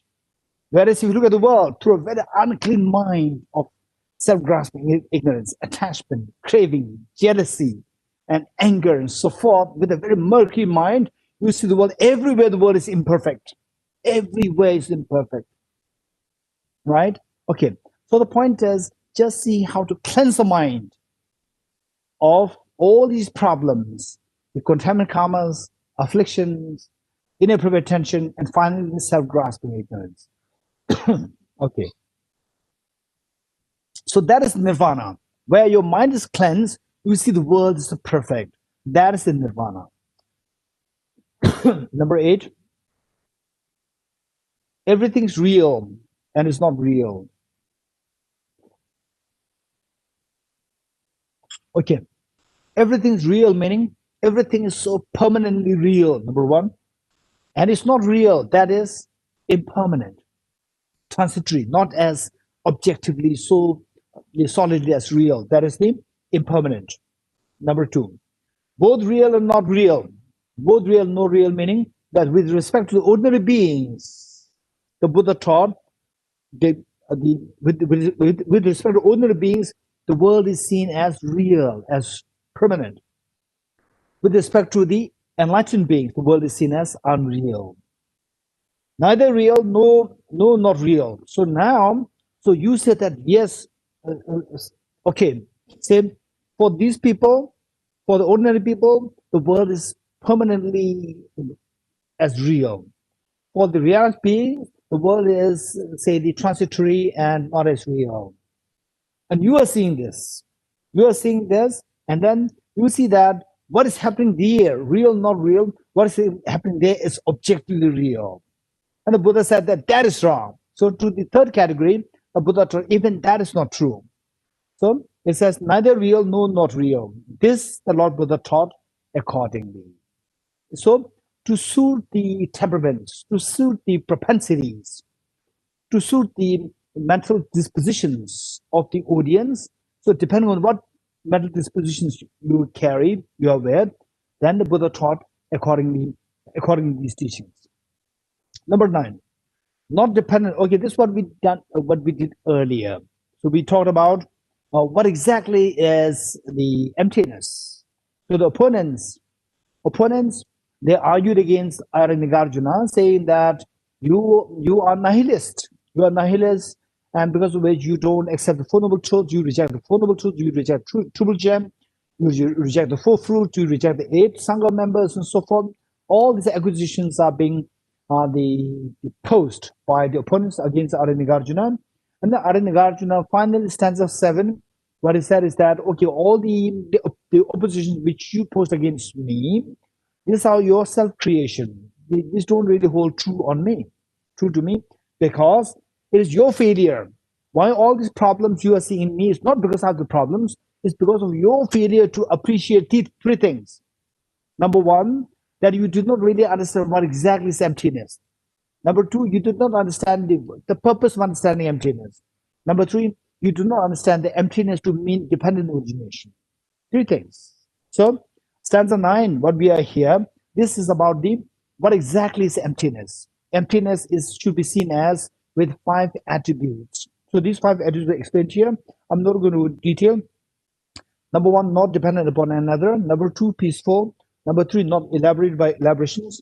Number 4, not thought. Number 5, without distinction. So these are the 5 attributes of the emptiness. These are the characteristics of thatness. Thatness means emptiness.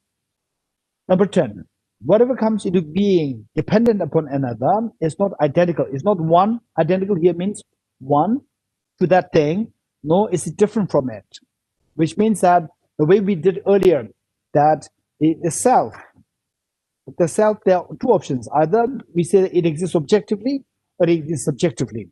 If it does not exist subjectively, the way we see this self as objective real, then subject has no role. Remove the subject. So, whether you like it or not, self should be posited from the object. From the object, what you see is just the 5 aggregates. Either the 5 aggregates should be the self, or different from the 5 aggregates should be the self. So that is rejected in both cases. There's a problem. That is rejected in stanza 1 of this the chapter. So it says, stanza 10, whatever comes into being dependent upon another means subjectively, not objectively. So what exists from coming from the subjective existence or by dependence, you will not find it there objectively independently from the object. Because independent from object, you will see that it is not one with the parts or different from the parts. Not identical to that thing, meaning the 5 aggregates. No, it is different from it. No, nor is it. It refers to itself as different from the 5 aggregates. Therefore, it is neither nihilistic. Neither nihilistic means that the self, it is not non-existent. It exists. How? By dependence, subjectively.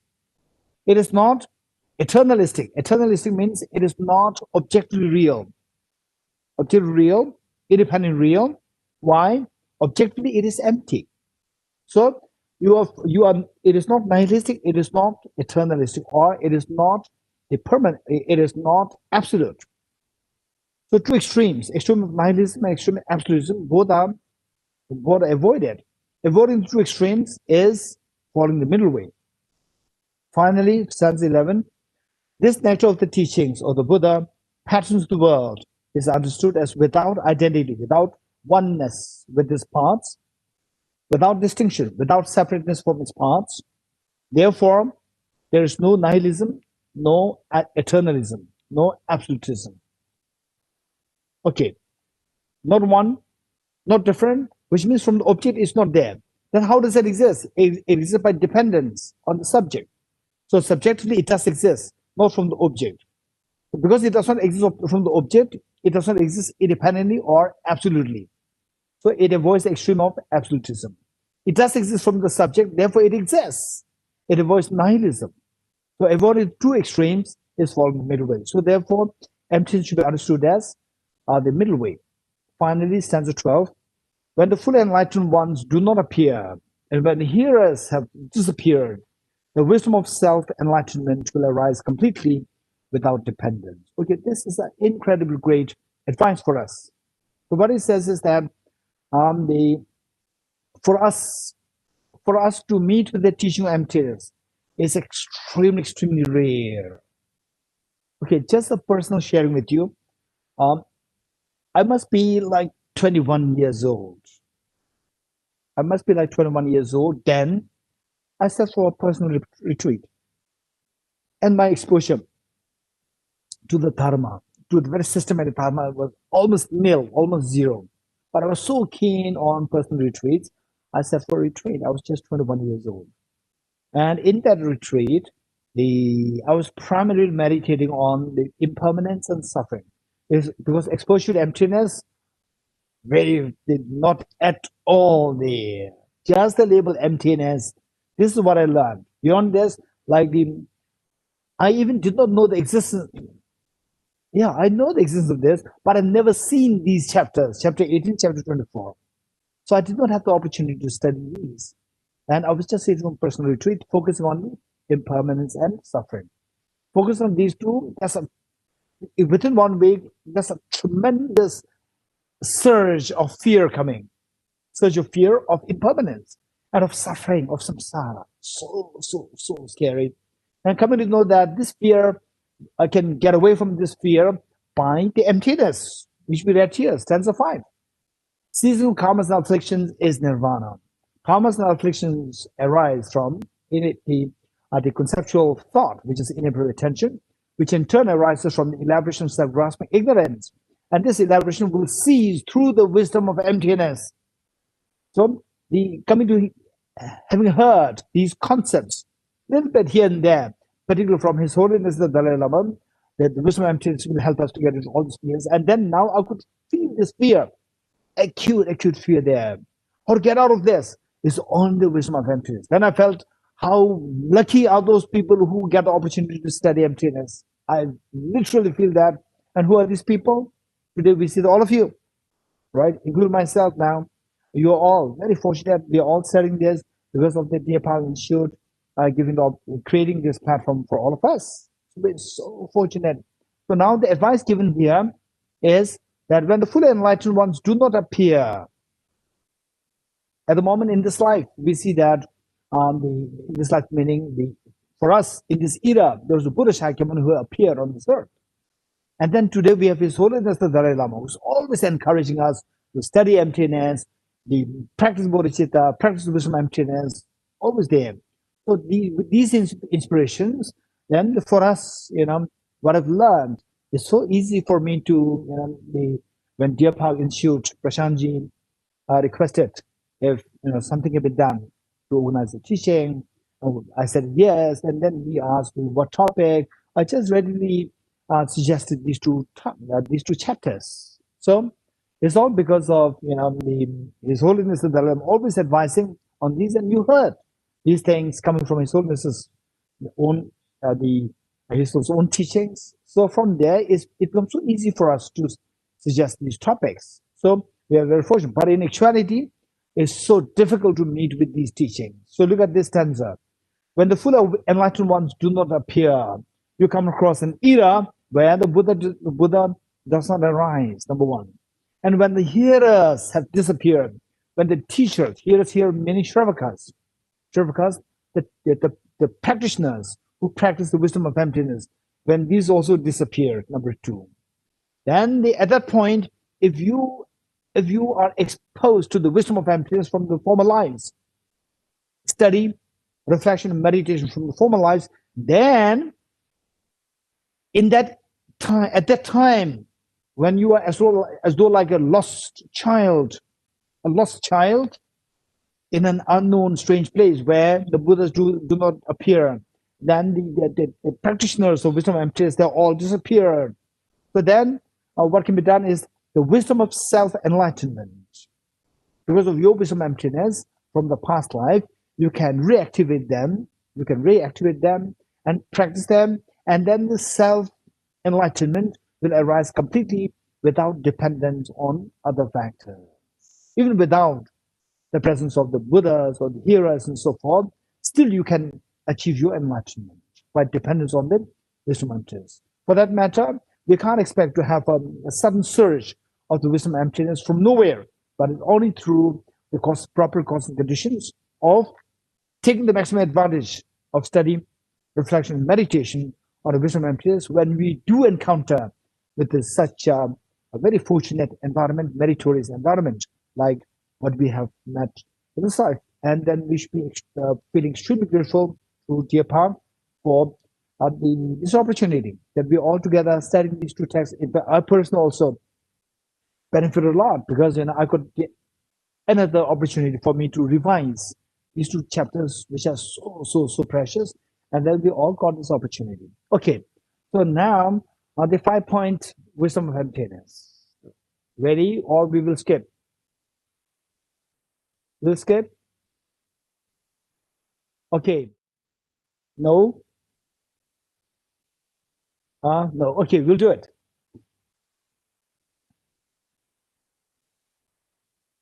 Okay. We will quickly do that. I know that there are people who are really looking forward to this. We'll quickly do that.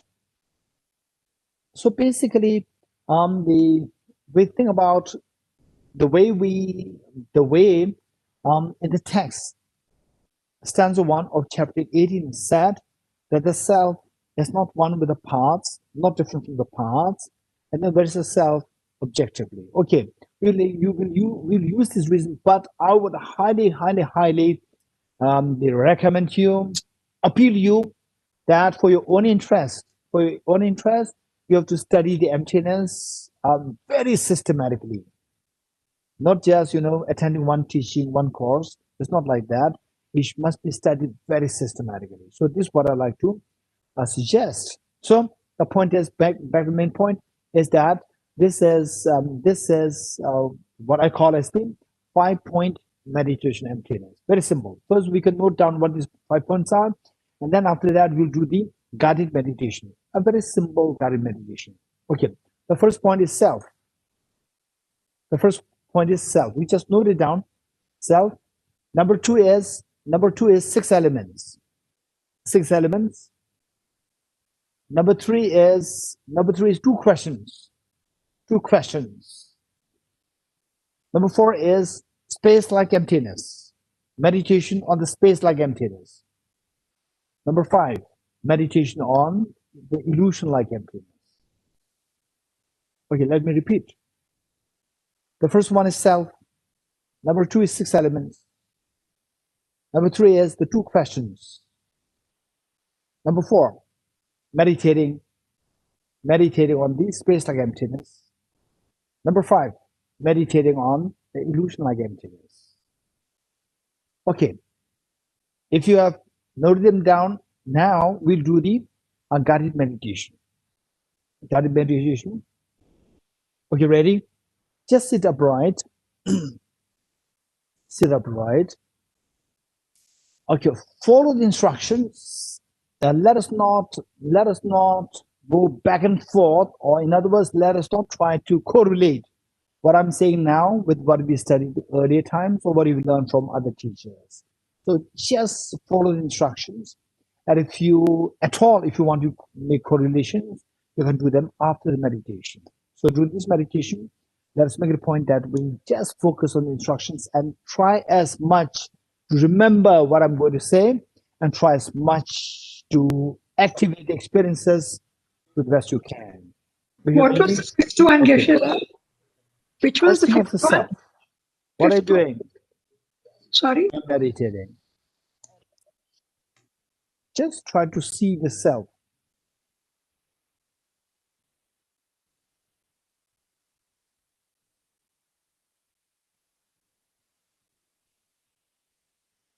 Okay.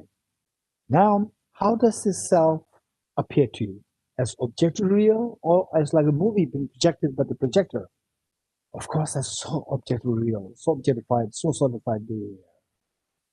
Okay, the point number 2, the sixth element. If this self does exist objectively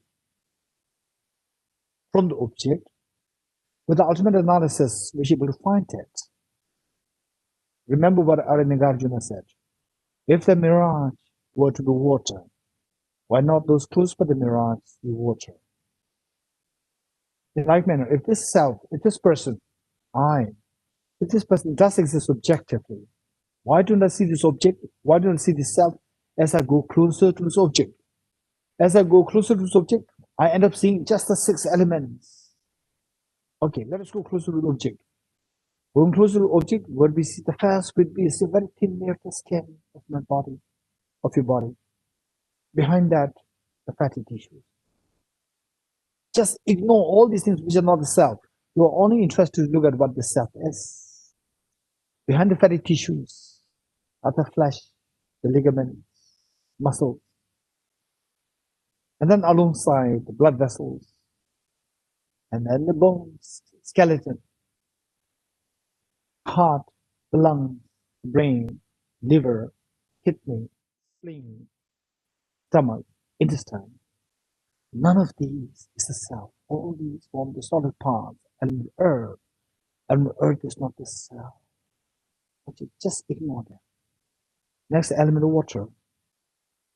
4 liters of blood, which is pumped in and out by the heart to different parts of the body. Of course, that is element of water. That is not me. Put that aside. Element of fire. 2,500 joules of energy that your body has. Body heat. That is not the self. Of course, put that aside. Element of air. 4.6 liters of air that you breathe in and out through your lungs. That's also not to keep that aside. Element of space. 99% of your 99.99% of your body is just space, just vacuum.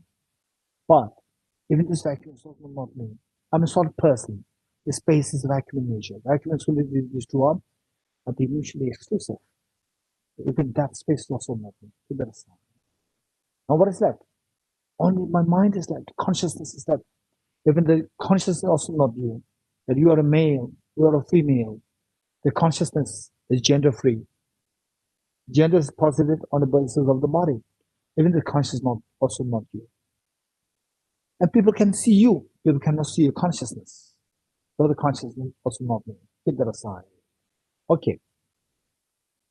Now, keeping aside all these 6 elements, where's the self that's different from these 6 elements? Keeping aside, where's the self? Self is not at all there. 6 elements are not the self. Now I come too close to this object. I end up seeing just the 6 elements.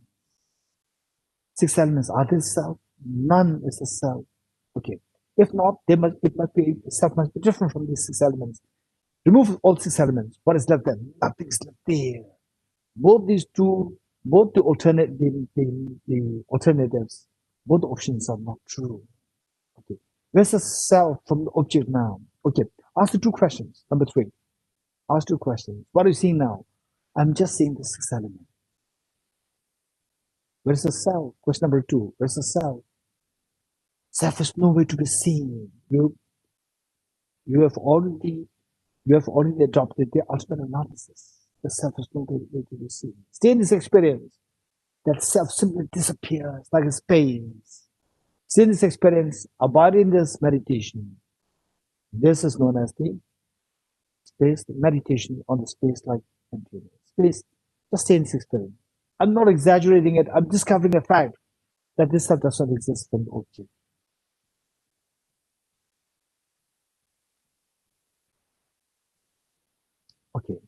Just imagine that you're coming out of this meditation. Again, the self comes back. Again, go back to the ultimate analysis. Again, the self disappears. There's a constant change happening. Self appears, disappears, appears, disappears. But on the object, there's no change. Whatever changes happen, the changes happen on the subjective level, your perception. Your perception is purely subjective. So whatever is involved as a part of this change is purely subjective. So this self appears, disappears, appears, disappears. This self is a great part of this change. Therefore, it is purely subjective. It's purely perception. It's purely appearance, but purely subjective. Subjective means like a dream, purely subjective. Nothing really from the object. It's just coming from the mind. This self is also like a dream. It's like an illusion. So just be aware that from object there's nothing. There's a self, but from the subject there's appearance coming. There's a mere appearance. It's like a mere illusion. So stay in this awareness that this self is just like a mere illusion, mere way, the mere appearance, mere illusion. Stay in this experience. This is known as meditation on the illusion like emptiness.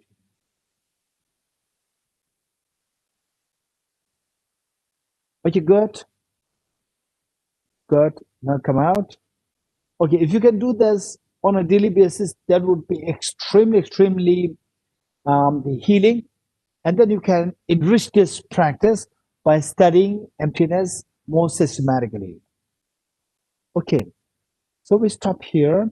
And in fact, we have another class at 2 o'clock.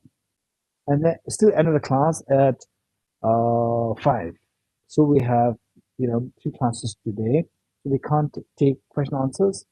And the Tibet House, the program coordinator, the boss sent me a chit here to say that we don't have time. Okay, so we'll stop here. Yeah, and we'll stop here. And it is, of course, it is a great joy for me to be always a part of Dear Path. And Prashantji has been so close to my heart for all these 12, 13, 14 years. And then Pravinji, and now we have the director, Mrs. Kindle. And I really appreciate all the efforts of the Dear Path Institute. And for information, Zonsa Kenza Rinpoche's project, which is the 84,000 translation project. This is a brilliant project. And I would highly recommend all of you to make the maximum use of this project. So many of the teachings of the sutras, they are being translated into English, and the English dependent audience, you can use that. It's all for free. Otherwise, nowadays there are all the problems there. Many of the texts, they're extremely precious texts. We want to study, particularly on a large group. It's all copyrighted, so we can't do anything. Whereas the 84,000 translation project headed by Zonsa Kenza Rinpoche, this is incredibly brilliant, incredibly great project, and really extremely beneficial for the audience, people who want to be connected to the Buddha's teachings. This is incredible passageway by which to be connected. So precious. And let us pray that the Zonsa Kenza Rinpoche, that he really succeed in all his activities of flourishing, making the Dhamma flourish. And so this is what we pray. And then the end dedication, let us pray that His Holiness the Dalai Lama, the true source of joy and happiness on this earth, that he lives long, and that the wishes of His Holiness be fulfilled spontaneously. Let us also pray that the world leaders, they should be more courageous. They should be more courageous to learn from His Holiness the Dalai Lama. How to bring about, how to go for dialogue, how to go for creating universal ethics in the world, so that the mindset of the people will be uplifted to a great civility, maturation, and brotherhood and sisterhood. At the moment, that is lacking. People, the leaders, they are so keen to go into dividing the people and making the people, number one, divided, and then not letting their mindset to really be uplifted. They are just making them go down. So the people, ordinary common people, thinking they're being made so immature, and then the democracy is finally in the hands of the common people. And the common people, if they don't know, if they don't have education, they cannot cast a vote to the correct person, and the whole world suffers. This is exactly what is happening everywhere. So let us pray. And today we have such a brilliant son, His Holiness the Dalai Lama. All these leaders can easily get access to His Holiness. They can learn from His Holiness how to think about the world, not only about your seat, your chair. This is what the majority of what is happening to Trump today is all about his seat. It's all about just his seat, not at all about the party, not at all about the nation, not at all about the world. It's just about his position. It's very unfortunate. This is all because of the lack of the education of the common people. Common people must be made more educated by introducing universal ethics, which is now the major effort of His Holiness the Dalai Lama. So let us pray that all these efforts of His Holiness they've been materialized in this world. In fact, he's working for the world. Today, just look at the world.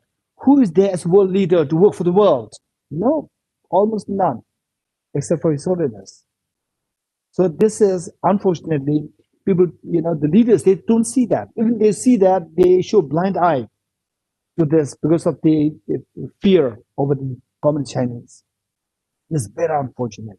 Okay, let us pray that the teaching on the wisdom of emptiness, as taught by the Buddha Shakyamuni, further commended by Nagarjuna, Acharya Chandravritti, Buddha Shanadeva, may this teaching of the wisdom of emptiness, may the teaching Buddhism, the unconditional love towards all beings, may these two teachings flourish far and wide in the minds of all demons and beings.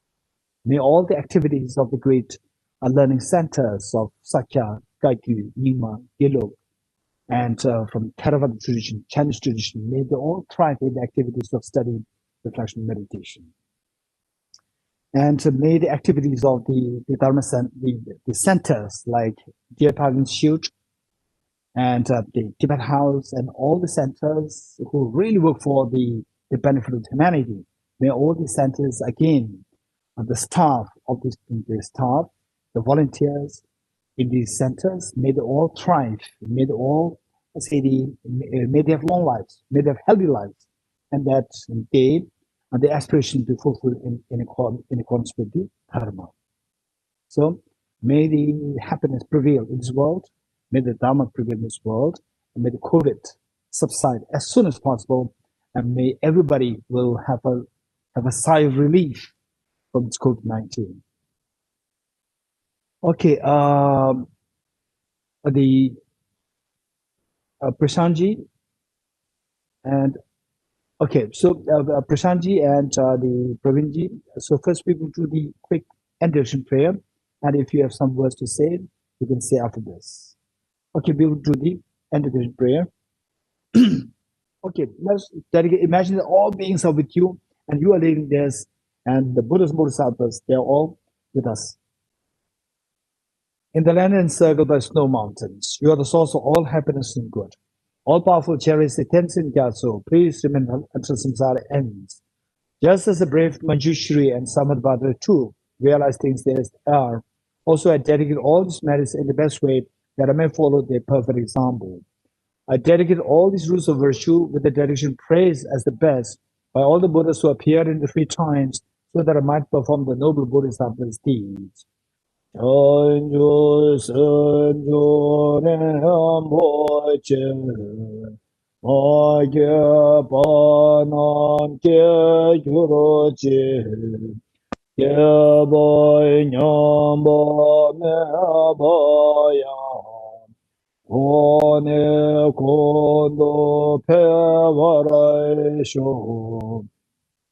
May the Supreme Bodhisattva that is not arisen, arise and grow, and may that which is arisen not diminish, but increase forevermore.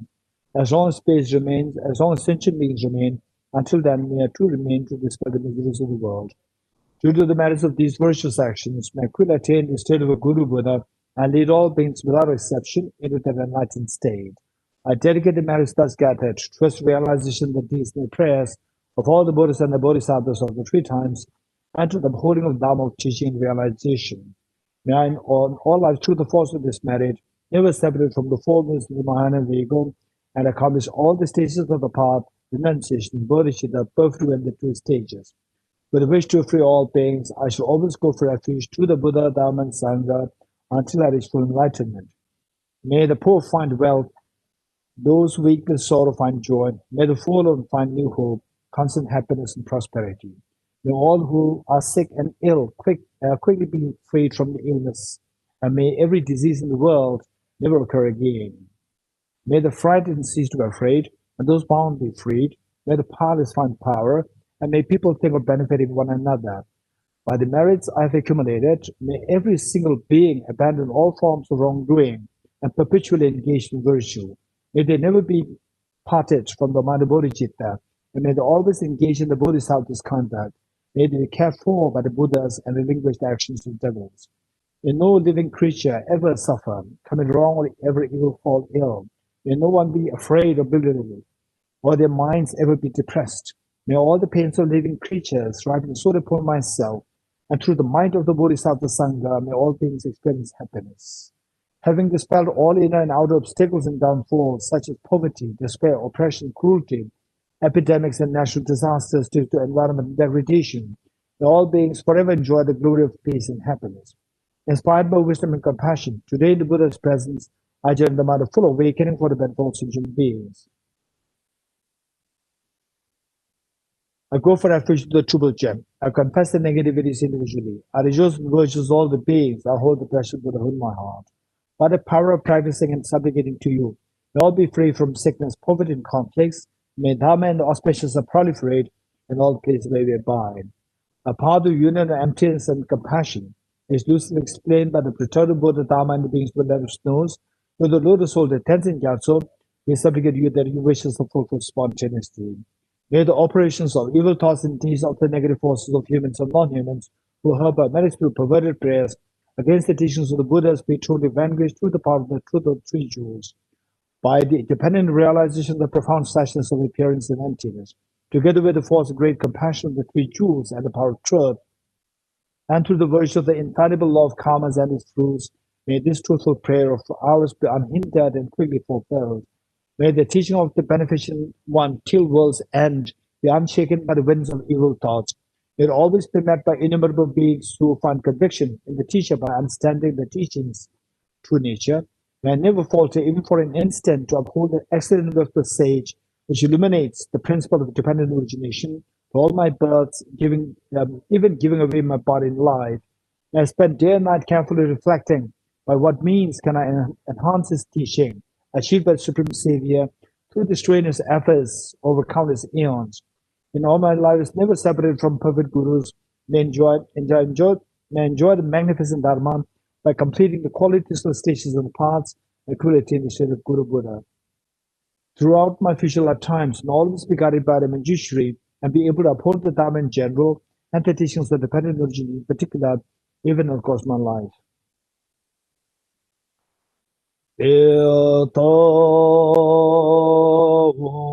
Gate gate paragate parasamgate bodhiswatyata om gate gate paragate parasamgate bodhiswatyata om gate gate paragate parasamgate bodhiswatyata.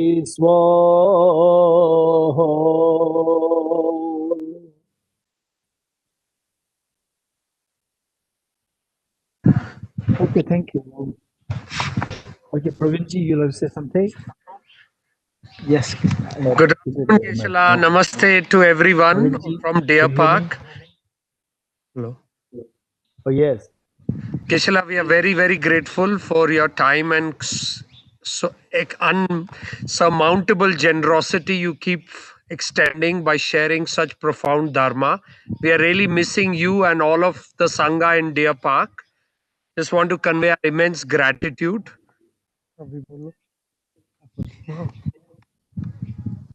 Okay, Prashantji, thank you so much. Prashantji, yeah. Thank you so much for your valuable teachings in difficult time. I think everybody will benefit from your teachings a lot, Geshe-la. Thank you so much, Pravinji. Thank you. We are all looking forward to see you all soon in person, Geshe-la. Geshe-la, please now you must take some rest and have your lunch. You have another session. You're just tirelessly going non-stop. We will always pray for your long life and successful activity. Thank you again, Geshe-la. Thank you so much. Thank you so much, Prashantji. Thank you. And thank you each and every one of you, the participants. Thank And you, Geshe-la. Pravinji, thank you. Thank you. Thank you, Prashant. Thank you, Pravinji. Thank you, Geshe-la. Thank you, Geshe-la. Geshe-la. Thank you, Geshe-la. Thank you, Gish. Thank you to the Hello. Tibet House team for the technical support. I have a quick announcement to make before we end today's session.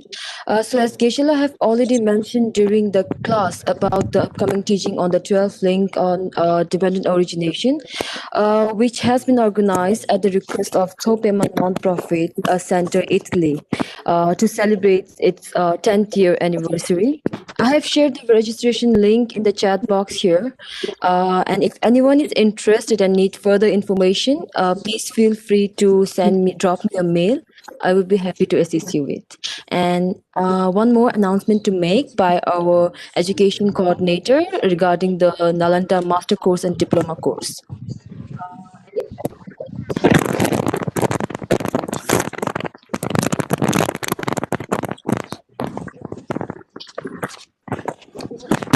Hello everyone, Tashtile. I'm Tenzin Kunkyab, Education Coordinator of Tibet House.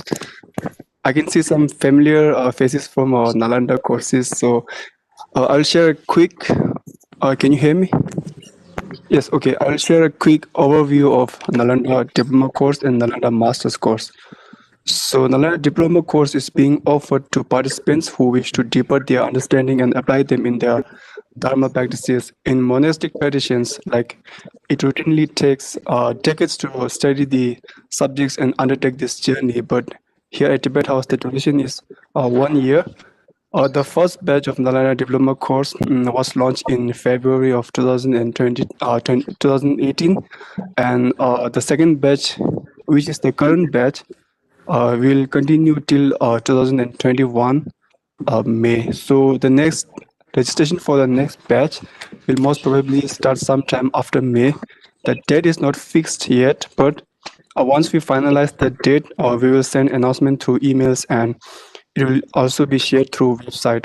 The website of Tibet House is tibethouse.in. Okay, so for Nalanda Master's course, the first batch was launched in December of 2016 in the presence of His Holiness the Dalai Lama. So this course is not a formal degree course. It's rather being offered to everyone who want to deepen their understanding of Nalanda philosophy. So the course duration is 4 years for Nalanda Master's course. We are still continuing with the first batch of Nalanda Master's course. Recently, we concluded the Pramana teaching on 15th of November.